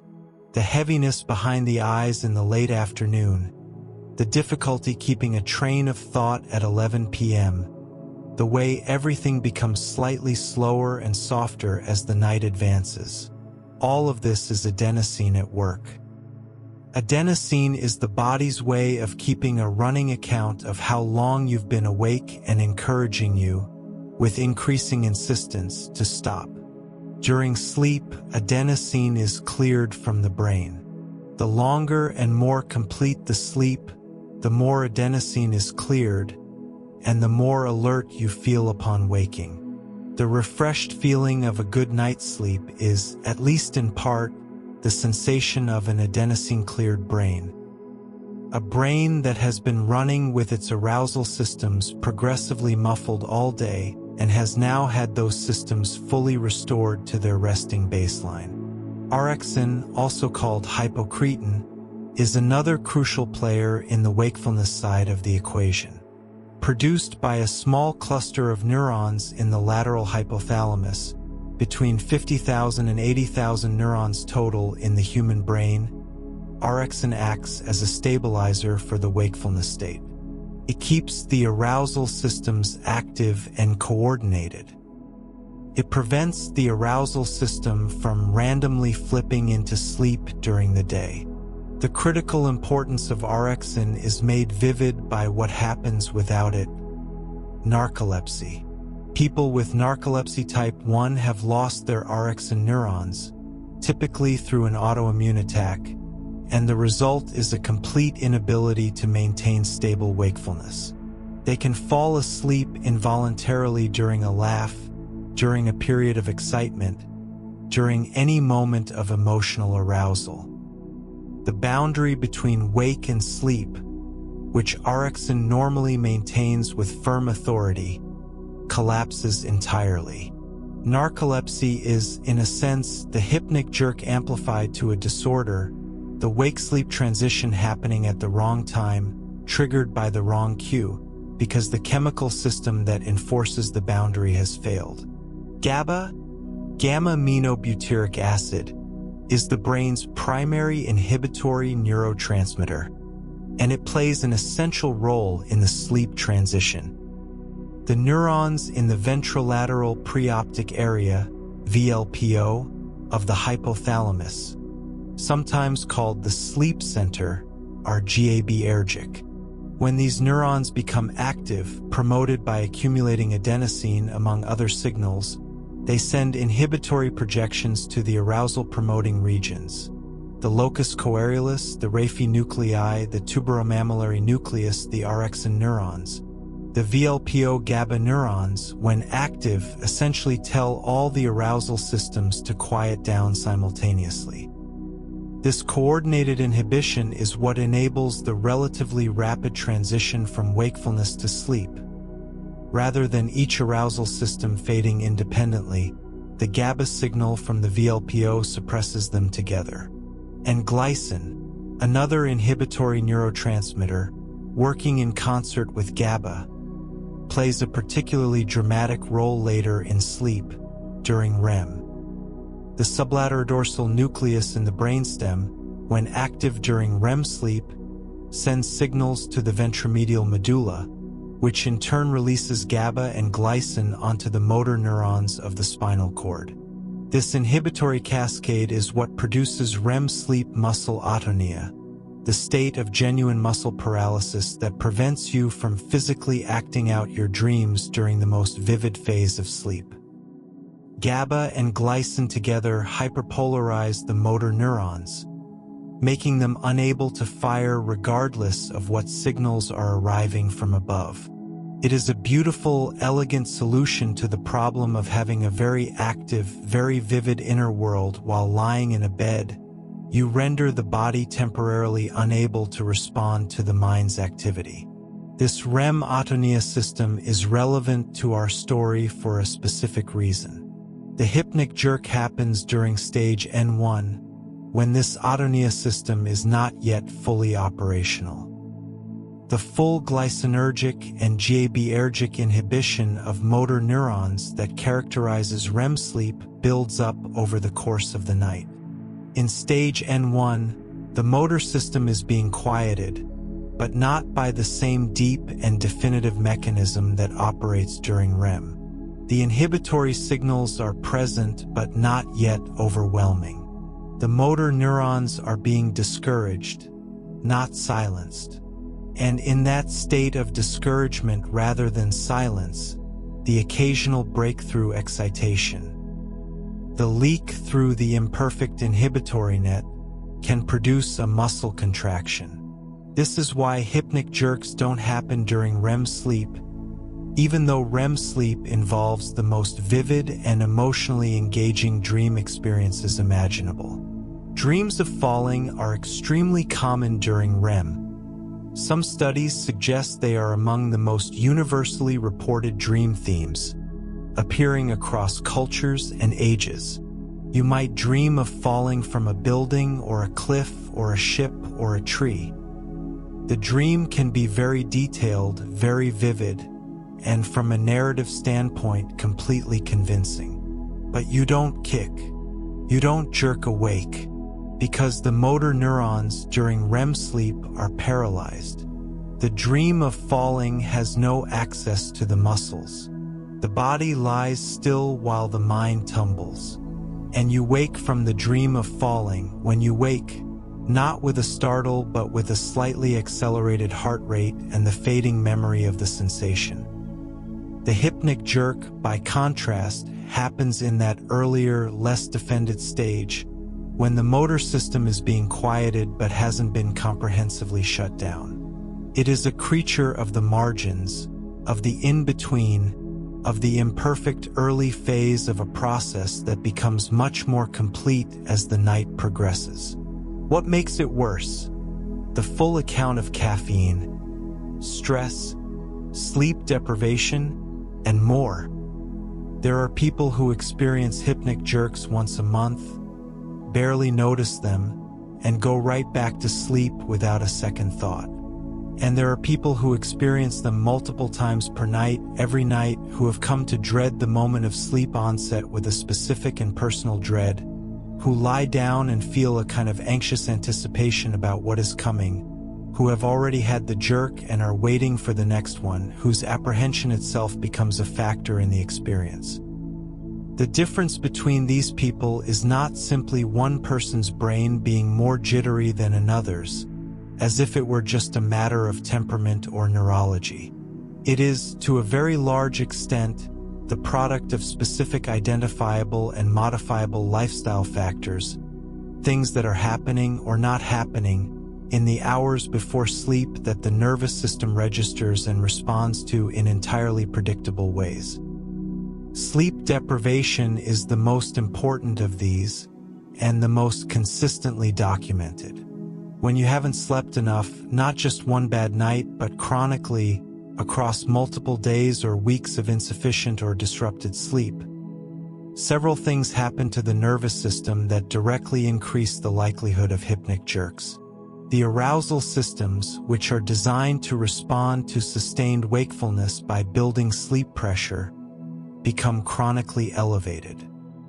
The transition from wakefulness to sleep, which on a well-rested and well-scheduled night might happen gradually and smoothly, becomes abrupt and jarring when the brain is running on a sleep deficit. The arousal circuits don't step back cleanly.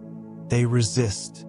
And in that resistance, the conditions for motor misfires multiply. There is also a mechanical component to this. When the body is very tired, exhausted, genuinely depleted, the transition to sleep can happen abnormally quickly.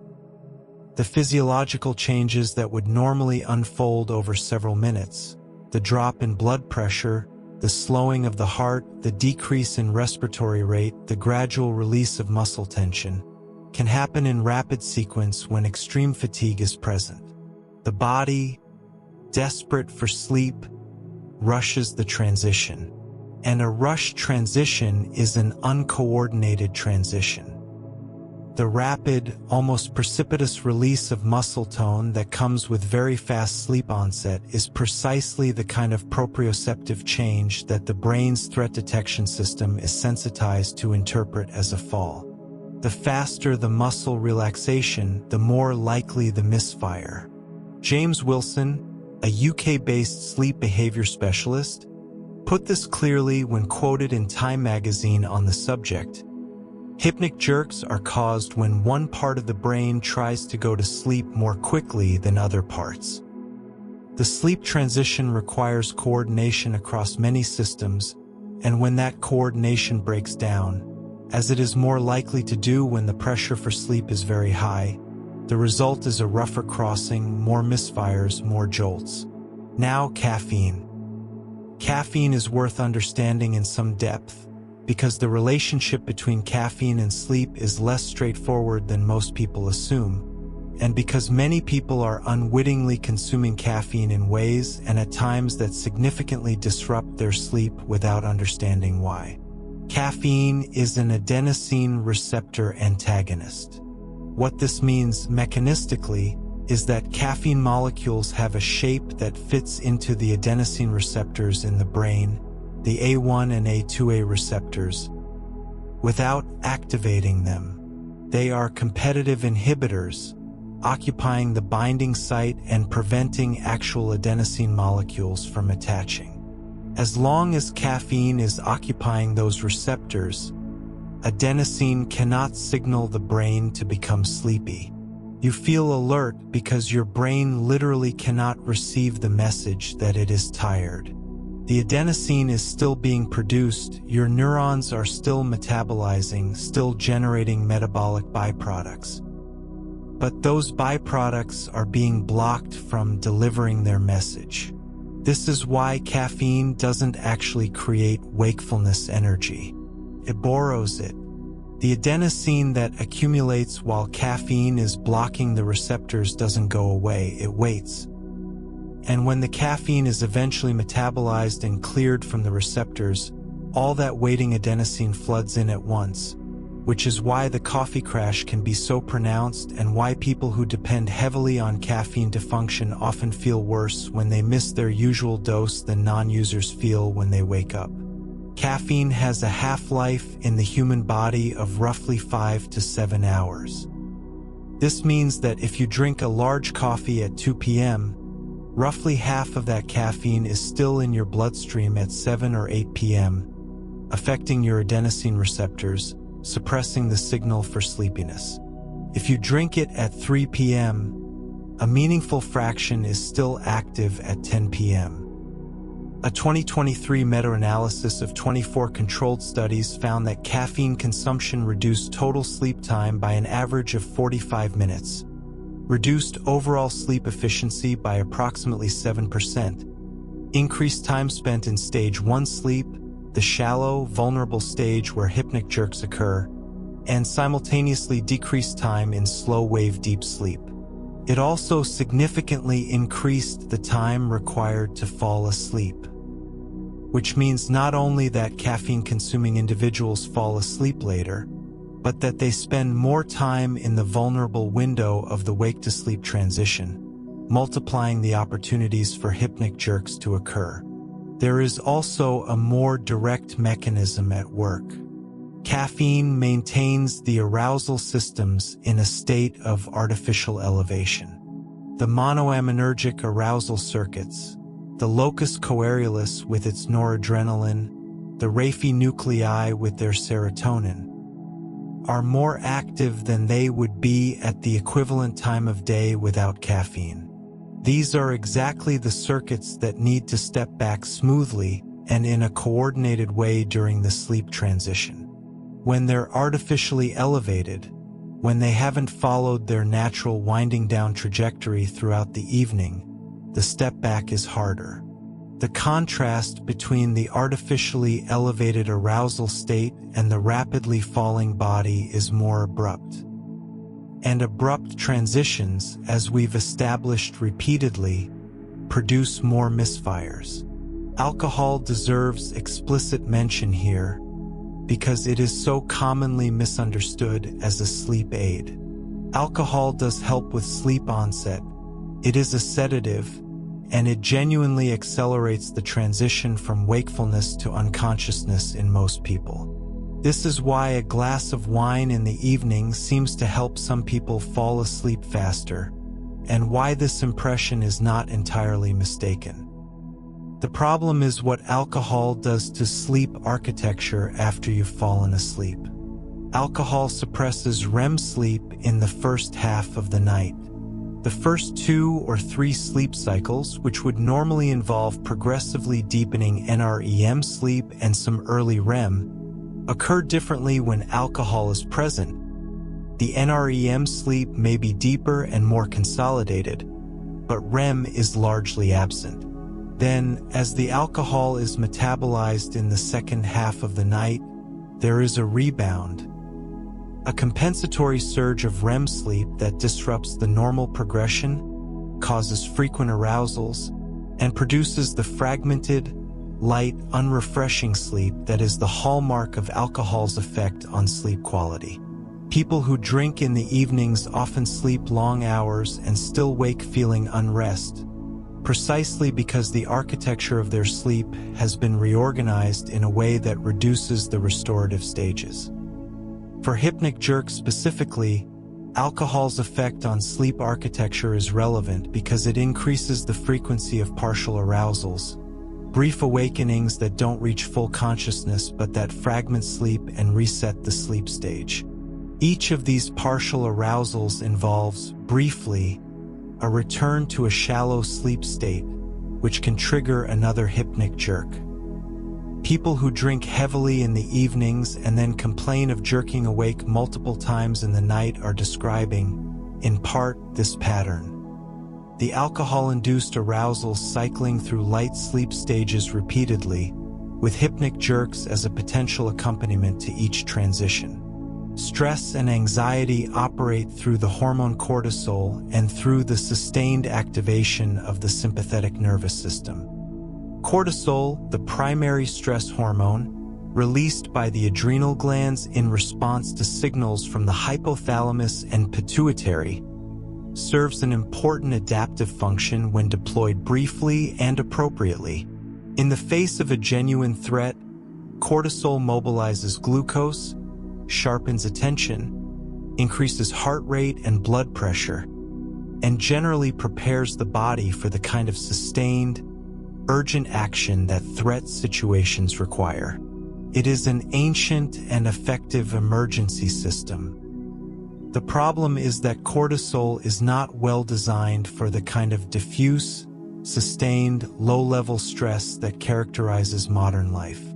The anxieties of work and relationships and finances and health don't constitute the kind of acute, time-limited threats that cortisol evolved to address. They persist day after day, activating the stress response in a chronic, low-grade way that never fully resolves because the stressors themselves never fully resolve. And chronically elevated cortisol disrupts sleep architecture, suppresses the activity of the sleep-promoting circuits, keeps the arousal systems running at a level higher than they should be at bedtime, and makes the transition to sleep rougher, more tentative, more easily disrupted. There is also a psychological dimension to this that applies specifically to hypnic jerks. If you have had a particularly alarming hypnic jerk, the kind that throws you fully awake with your heart hammering, that takes several minutes for the adrenaline to clear, you may find yourself approaching sleep on subsequent nights with a kind of apprehension. Not necessarily a conscious fear, but a vigilance, a watchfulness about the edge of sleep, an alertness that hovers just below the threshold of thought. And that alertness, that anticipatory tension, is itself a form of arousal that elevates the stress response in the very moment when you most need the stress response to be fading. The anxiety about the jerk creates the nervous system conditions that make the jerk more likely, which creates more anxiety, which creates more jerks. It is a loop that sleep specialists recognize immediately and that can, in vulnerable individuals, develop into a genuine clinical problem. Late-night exercise is another factor worth addressing. Physical activity is, broadly speaking, one of the most consistently evidence-supported interventions for sleep quality. People who exercise regularly sleep better, fall asleep more easily, spend more time in slow-wave sleep, and wake feeling more rested than sedentary people. But timing matters enormously. Vigorous exercise, sustained aerobic activity, resistance training, anything that significantly elevates heart rate and body temperature, performed within 2 to 4 hours of the intended sleep time, can create physiological conditions that delay and disrupt sleep onset. Heart rate can take 2 to 3 hours to return to baseline after intense exercise. Core body temperature, which needs to be decreasing for optimal sleep onset. The nightly drop in core temperature is one of the key signals that the circadian system uses to initiate sleep, can actually be elevated by vigorous late exercise, and the adrenergic arousal from exercise. The adrenaline and noradrenaline that an intense workout produces can persist in the bloodstream for several hours, keeping the arousal systems elevated at exactly the wrong time. For people who can only exercise in the evenings, this doesn't mean exercise should be abandoned.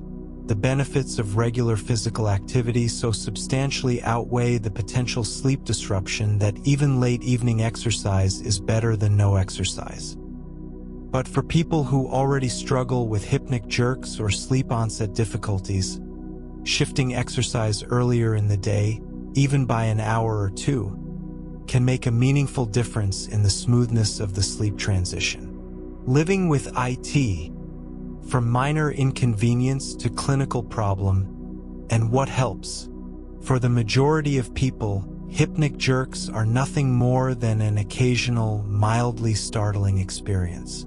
They happen, they pass, life goes on. If you've listened this far and recognized your experience in the descriptions, that's probably you. You've jerked awake in the night, perhaps you've done it in front of other people and felt briefly embarrassed, perhaps you've wondered what it meant. And now you know, and that's enough. You can rest easy. Nothing is wrong. But there is a smaller subset of people for whom hypnic jerks become something more than an occasional visitor. For these people, the jerks are frequent. Multiple times per night, sometimes many times an hour in the worst periods. And they are strong enough, consistently enough, to make falling asleep feel impossible. Each time the body begins to relax, each time consciousness begins to dissolve toward the first stage of sleep, the jerk fires and returns them to full wakefulness. And the anticipation of this happening begins to generate its own anxiety, its own conditioned arousal response, its own layer of difficulty that compounds the underlying problem. This pattern, frequent, intense hypnic jerks that prevent sleep onset, is described in the medical literature as intensified hypnic jerks or excessive hypnic jerks, and when it becomes severe, it can cause genuine clinical insomnia. Not just difficulty falling asleep, but hours of wakefulness, genuine distress, and the downstream consequences that chronic sleep deprivation always produces. Impaired cognitive function, mood dysregulation, heightened pain sensitivity, impaired immune function, increased risk of metabolic disorders, and, in severe cases, the development of secondary anxiety and depression.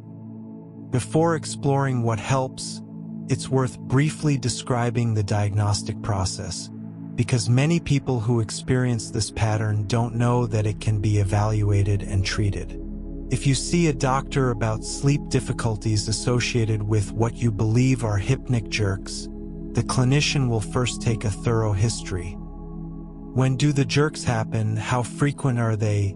How long have they been occurring? What does the experience feel like? What makes them better or worse? What medications or substances are you using? What are your sleep habits like? This history alone can often distinguish hypnic jerks from other movement disorders that might superficially resemble them. Restless leg syndrome, RLS, is the most commonly confused condition.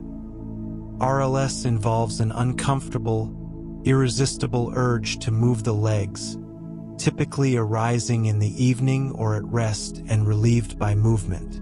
It is distinct from hypnic jerks in several important ways. RLS involves a sensory component, a creeping, crawling, uncomfortable sensation in the legs, that hypnic jerks do not, and the urge to move in RLS is sustained and arises during wakefulness, whereas hypnic jerks are brief, involuntary, and occur specifically at the sleep transition. Periodic limb movement disorder, PLMD, is another movement disorder that can occur during sleep and cause arousals. But PLMD movements are more sustained and rhythmic than hypnic jerks, and they typically occur during established sleep rather than at sleep onset. If clinical evaluation suggests intensified hypnic jerks are causing significant insomnia, the most effective medical treatment is typically a low dose of clonazepam at bedtime. Clonazepam is a benzodiazepine, a class of medications that enhances the activity of the GABA system, the brain's primary inhibitory neurotransmitter system, by increasing inhibitory tone in the nervous system generally, and specifically by reducing the excitability of the motor system during the vulnerable wake-to-sleep transition. Clonazepam can dramatically reduce the frequency and intensity of hypnic jerks and restore normal sleep onset. Dosing is typically low, 0.5 milligrams to 1 milligram, and taken shortly before bed. The evidence base for this approach comes primarily from case reports and small case series rather than large controlled trials, but the results in clinical practice are often substantial. For the vast majority of people, though, the path to fewer and milder hypnic jerks does not require medication. It requires attention to the conditions that make the nervous system more prone to misfiring, and those conditions, as we've discussed extensively, are both identifiable and addressable. Consistent sleep timing is foundational. The circadian system, the internal biological clock driven by the suprachiasmatic nucleus in the hypothalamus, calibrates dozens of physiological processes to a 24-hour cycle, including the timing of sleep onset and the structure of the sleep stages that follow. When you go to bed at very different times each night, or when your schedule varies dramatically between weekdays and weekends, the circadian system is not well aligned with your actual sleep behavior. The temperature drop, the melatonin rise, the shift in cortisol, all of the circadian signals that normally coordinate to smooth the transition to sleep, are either happening at the wrong time or out of sync with each other. Going to bed and waking up at roughly the same time every day, not as a rigid rule but as a general anchor, is the single most effective behavioral intervention for improving sleep architecture and smoothing the wake-to-sleep transition. Caffeine cutoff time matters much more than most people realize. Given the 5 to 7 hour half-life of caffeine, cutting off consumption by early afternoon, ideally before 1 or 2 p.m., gives the body a realistic chance of clearing a meaningful fraction of caffeine before the intended sleep time. For people who are particularly sensitive to caffeine, sensitivity varies with genetic differences in the speed of caffeine metabolism, mediated primarily by variants in the CYP1A2 gene. Even earlier cutoffs may be necessary.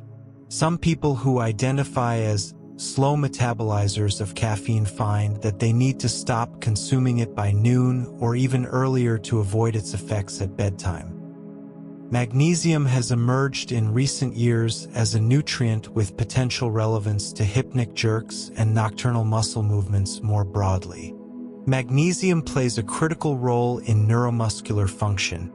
It is involved in the regulation of ion channels in both nerve and muscle cells, and adequate magnesium levels are associated with normal inhibitory neurotransmitter function. Magnesium deficiency, which is more common than often realized, given that many processed foods are low in magnesium and that alcohol and caffeine both increase urinary magnesium excretion, is associated with increased neurological excitability, muscle twitching, cramps, and in the context of sleep, increased frequency of nocturnal muscle movements. Several clinical trials have found that magnesium supplementation, typically 200 to 400 milligrams of elemental magnesium per day, usually taken in the evening, can reduce nocturnal muscle twitching and improve sleep quality, particularly in older adults. The effect is most pronounced in people who are deficient to begin with, but may also be beneficial for people with borderline sufficient levels under conditions of high stress or physical exertion. Temperature regulation is worth mentioning. The nightly decrease in core body temperature is one of the key biological triggers for sleep onset. The body needs to be on a cooling trajectory for the sleep-promoting circuits to activate effectively. This is why a warm bath or shower before bed can paradoxically help you fall asleep. The warm water causes peripheral vasodilation, widening of the blood vessels in the skin, which facilitates heat loss and accelerates the drop in core temperature that follows. A cool bedroom, around 65 to 68 degrees Fahrenheit, or 18 to 20 degrees Celsius, supports this process by providing a cool environment into which the body can lose heat. People who sleep in very warm rooms often have a more disrupted sleep architecture, more stage N1 sleep, more nocturnal awakenings, and may experience more hypnic jerks as a result. Light management in the evening is another element. The circadian system is fundamentally calibrated by light, specifically by the light-sensitive retinal ganglion cells that project to the suprachiasmatic nucleus and tell it what time of day it is based on the spectrum and intensity of incoming light. Blue spectrum light, the kind produced abundantly by LED screens, phones, tablets, computers, is particularly effective at suppressing the release of melatonin, the hormone that signals the body that it is dark and time to prepare for sleep. Spending the evening hours in front of bright, blue spectrum screens effectively tells the circadian system that it is still midday, delaying the melatonin rise, pushing back the window for comfortable sleep onset, and ensuring that when you do eventually go to bed, the biological preparation for sleep is less complete than it would ideally be. The wind-down period before bed, the hour or two before your intended sleep time, is not just about relaxation in a vague, colloquial sense. It is about allowing the cortisol to finish its daily decline, the melatonin to begin rising, the core body temperature to start its descent, and the arousal systems to begin their progressive quieting. Activities that actively work against this process, emotionally engaging media, stressful conversations, problem-solving that activates the prefrontal cortex, delay it. Activities that support it, quiet reading, gentle movement, low-intensity social interaction, dimming the lights, avoiding screens, accelerate it. The sleep transition that happens after a proper wind down is smoother and more complete than one that happens immediately after a stimulating, brightly lit, emotionally engaging evening. The science of what comes after the jerk, a map of the rest of the night. If all goes well, if the nervous system finds its footing and the hypnic jerk resolves without pulling you fully back to wakefulness, or if it does wake you but you settle and drift back to sleep, what comes next is extraordinary. The rest of a normal night's sleep is one of the most remarkable biological events that occurs in the human body, and it deserves at least a brief account because it puts the hypnic jerk in its proper context.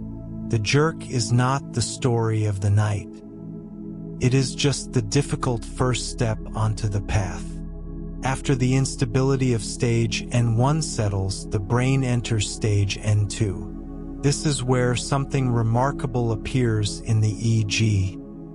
Sleep spindles. Sleep spindles are brief, rhythmic bursts of neural activity at 11 to 16 cycles per second, waxing and waning over 0.5 to 2 seconds, a characteristic pattern that has fascinated sleep researchers since the days of the earliest EEG recordings. They are generated in the thalamus through thalamocortical feedback loops, and they are one of the most studied features of the sleeping brain. Sleep spindles appear to serve at least two major functions. The first is protective. They act as a gating mechanism, suppressing the cortex's responsiveness to sensory inputs from the environment. While a sleep spindle is active, the sleeping brain is temporarily less likely to rouse in response to sounds or touches or other minor disturbances. The spindle, in essence, tells the cortex, "We're committed to sleep now, don't let small things interrupt this." In studies where subjects are exposed to sounds during sleep, the sounds that occur during active spindle bursts are much less likely to cause arousals than those occurring between spindles. The spindles protect sleep. The second major function is memory consolidation. A substantial body of research, accumulated across dozens of studies over the past 2 decades, has established that sleep spindle activity during stage N2 sleep is associated with the consolidation of declarative memories, facts, events, things that can be consciously recalled and described. People who learn new material before sleep and then have high sleep spindle density during subsequent stage N2 sleep show better recall of that material the following day than people with lower spindle density. The association holds for both verbal and procedural memories, though different types of spindles, slow spindles generated in frontal regions versus fast spindles generated in centroparietal regions, may preferentially consolidate different types of memories. Spindle density also correlates with performance on tests of general intelligence, suggesting that whatever sleep spindles are doing for memory consolidation is related to broader cognitive capacity. Alongside sleep spindles, stage N2 sleep features K-complexes, large, distinctive waveforms that are, as one reference text notes, the largest events in a healthy human EEG. K-complexes are sharp, biphasic waves, a brief negative peak followed by a larger positive deflection, that last at least 0.5 seconds and are typically generated in the anterior cingulate cortex before spreading to the rest of the cortex via the thalamus.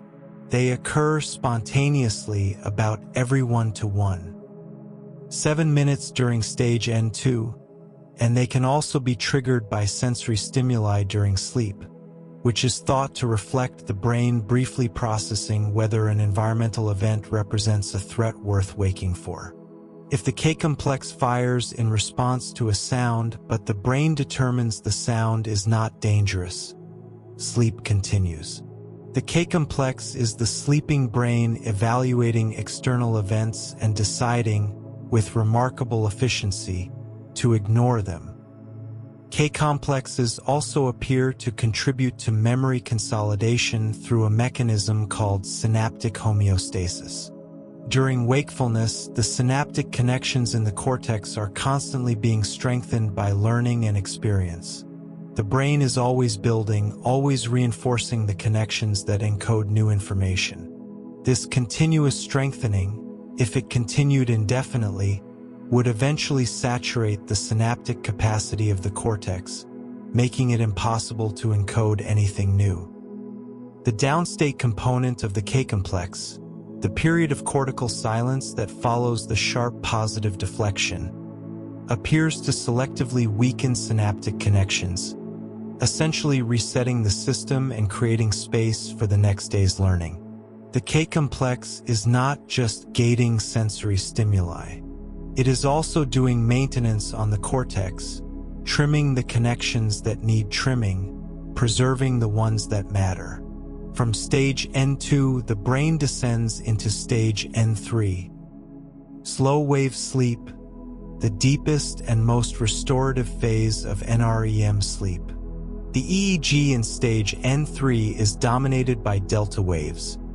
Slow, enormous, synchronized oscillations at less than 4 cycles per second, with amplitudes large enough to make them the most visually dramatic feature of the sleep EEG. Stage N3 is the most difficult stage from which to be aroused. A telephone ringing, a light turned on, even someone speaking, none of these may be sufficient to wake someone from deep stage N3 sleep. The arousal threshold is very high. The brain, for a period, is comprehensively committed to sleep. And during this deep commitment, some of the most important events of the night are occurring invisibly. Growth hormone, which plays a critical role not just in physical growth but in tissue repair, immune function, and metabolic regulation throughout the lifespan, is released in its largest pulse of the day during stage N3 sleep, within the first few hours of the night. This is why chronic sleep deprivation in adults is associated with impaired tissue repair and a subtle but real disruption of metabolic function. The sleep that was supposed to provide the hormonal context for these processes wasn't deep enough, or wasn't long enough, to allow the full pattern of growth hormone release. The immune system is also doing critical work during deep sleep. Certain immune cells, natural killer cells, T cells, cytokine-producing cells, are more active during sleep than during wakefulness, and the production of specific immune proteins appears to be linked to sleep depth and duration. Chronic sleep deprivation impairs immune function in measurable ways. People who sleep fewer than 6 hours per night are significantly more susceptible to viral infections than those who sleep 7 or more hours. A famous study by Eric Prather and colleagues at the University of California, San Francisco, found that people who slept 5 hours or fewer per night were 4.5 times more likely to develop a cold after direct exposure to the rhinovirus than those sleeping 7 hours or more. Sleep is not just rest, it is active, essential biological maintenance. And the glymphatic system. We cannot finish the map of the night without the glymphatic system, because it may be one of the most important discoveries in neuroscience of the past decade. The glymphatic system, the name is a portmanteau of glial and lymphatic, coined by neuroscientist Ken Nedergaard in 2012, is the brain's waste clearance mechanism. The brain produces metabolic waste products during the course of neural activity, proteins, toxins, metabolic byproducts. And these need to be cleared regularly or they accumulate to harmful levels. The body's lymphatic system handles this clearance in most tissues, but the brain was long thought to lack a lymphatic drainage system, a puzzling absence given the scale of neural metabolic activity.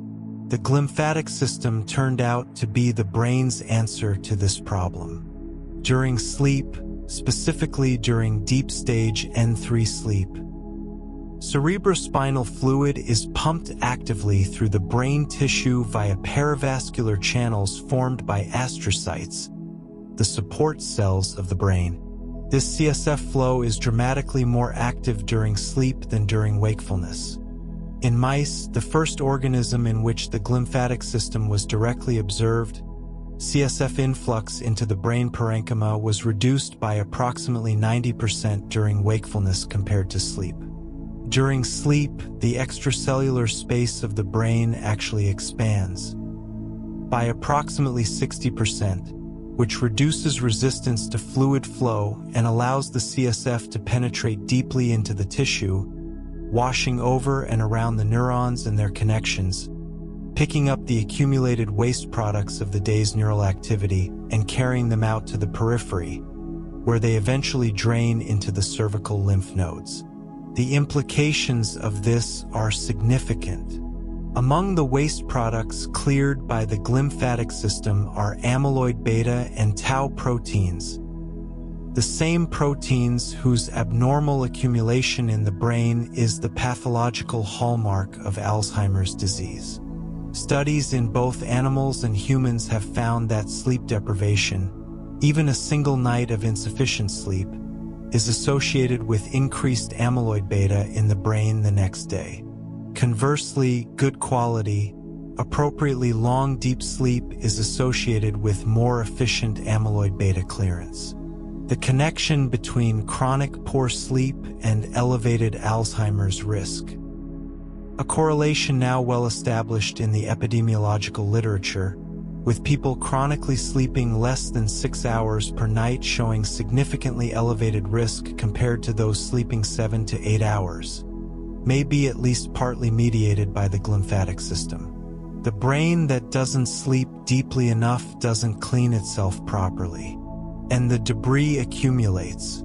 All of this, the sleep spindles and K-complexes consolidating memory, the growth hormone maintaining tissue, the immune system reinforcing its defenses, the glymphatic system washing the brain clean, all of it happens after the hypnic jerk.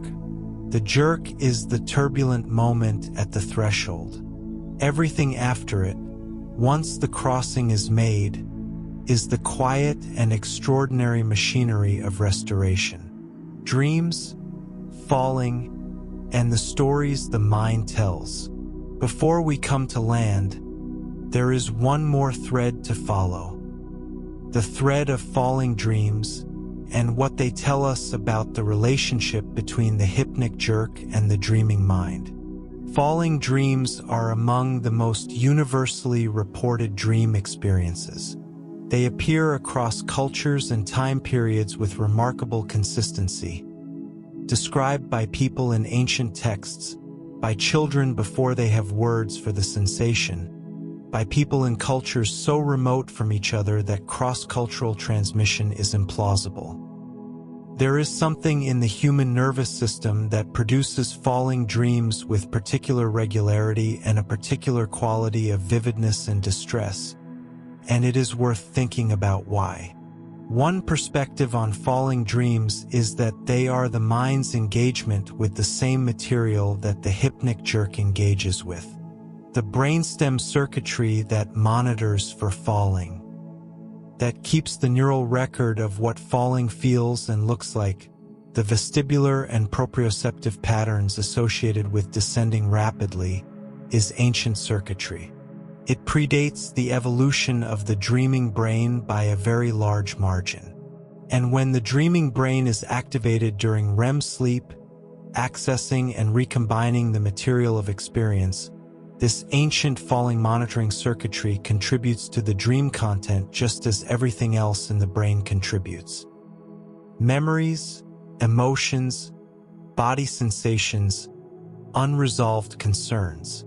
Some researchers have proposed that falling dreams are a kind of REM sleep echo of the hypnic jerk, that the vivid experience of falling that is so common in dreams is, in part, the dreaming brain processing and narrativizing the proprioceptive and vestibular ambiguities that produce hypnic jerks at the onset of sleep.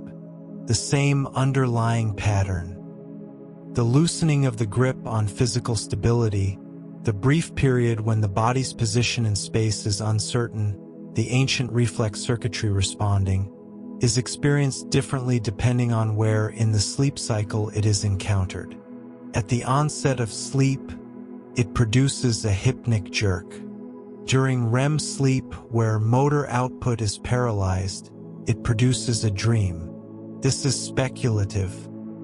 There isn't strong direct evidence linking the neurological substrate of falling dreams to the neurological substrate of hypnic jerks. But the phenomenological connection is real. Both experiences are about the same thing at root. The body navigating or dreaming of navigating the most ancient threat that sleeping bodies have faced, falling from a safe height into danger. And both experiences, when understood this way, become something other than alarming. They become interesting. They become evidence of the depth and age and complexity of the nervous system that generates them. You are not broken when you jerk awake. You are not ill when you dream of falling. You are a primate with 100 million year evolutionary history in the trees, and that history is written into your neurons, your reflexes, your dreams. The soft landing, what it all means. Here is what I want to leave you with before you drift all the way across that threshold. Your brain is extraordinary. Not extraordinary in the vague, complimentary way that phrase is sometimes used. Extraordinary in a precise, documented, genuinely astonishing way. The thing it does every single night, taking you from the noise and stimulation and physical engagement of a fully awake day, through a transition that involves the coordinated activity of dozens of brain regions and dozens of neurotransmitter systems, into the multiple distinct stages of a sleep that includes memory consolidation, physiological repair, immune support, brain waste clearance, and the generation of a rich inner life of dreams, is one of the most complex biological events that occurs in any living organism on Earth. And it happens automatically, without your conscious direction, without your having to understand it or manage it or think about it. Your brain does this on its own every night because it has been shaped by hundreds of millions of years of evolution to do exactly this.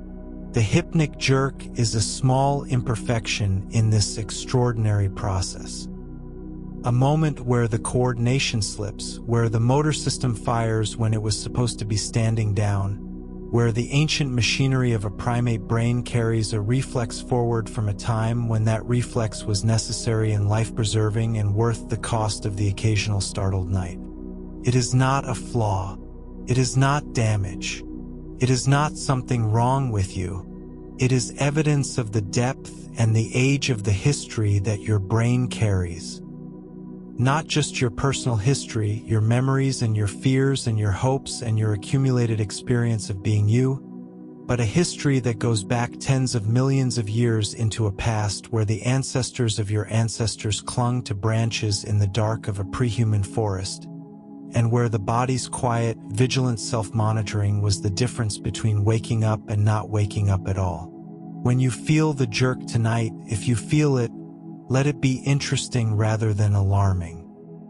Let it be a message from your brainstem, from your reticular formation, from that ancient network of nuclei that has been managing the transition between sleep and wakefulness since before anything recognizable as human consciousness existed.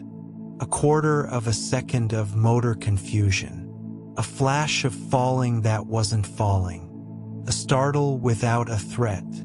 A reflex that has outlived the danger it evolved to address and now fires, occasionally, into the safe, empty air of a bedroom. And then the settling, the heart slowing, the breath deepening, the theta waves resuming their slow, gentle oscillation, the body sinking back into the surface beneath it, the thoughts, which briefly sharpened into clarity when you startled awake, beginning to soften again at the edges, beginning to drift again, beginning once more to dissolve into the warm, vague space just before sleep.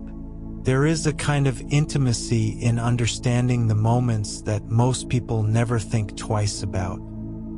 The bodily moments, the automatic moments, the moments the brain handles without consulting the conscious mind. We spend so much time thinking about the large events of our lives, the decisions, the relationships, the challenges, the achievements, that the invisible biochemical drama of simply becoming unconscious each night tends to remain just that, invisible. But it is not small. It is not trivial. The nightly transition from wakefulness to sleep is one of the most biologically consequential things you do, and the hypnic jerk is a tiny, vivid window into its complexity. Tonight, you crossed the threshold, or you are about to. The thalamus is beginning to close its gates. The reticular activating system is standing down. The sleep spindles are preparing to begin their work of protecting your sleep from minor disturbances and consolidating the things you learned today into the structure of your long-term memory. The glymphatic channels are readying to open and begin their nightly passage through the brain tissue, washing away the metabolic residue of another day of thinking and feeling and existing in the world. You are crossing over now. The theta waves are beginning. Somewhere in the brainstem, in the reticular formation, in the vast and intricate network of nuclei that has been managing this transition for your entire life and for the lives of every ancestor before you, the quiet work of rest is starting. And if, in the moment before you go, your leg kicks once, if you come shooting back to consciousness with your heart pounding and the memory of falling already dissolving around the edges, just know what it is. Know where it came from. Know how long it has been making its way through the lineage toward this moment, this bed, this person who is you. That was 100 million years of evolutionary history saying goodnight. This has been Deep Science Sleep, the channel where we take the science of what happens when you close your eyes and follow it all the way to its edges.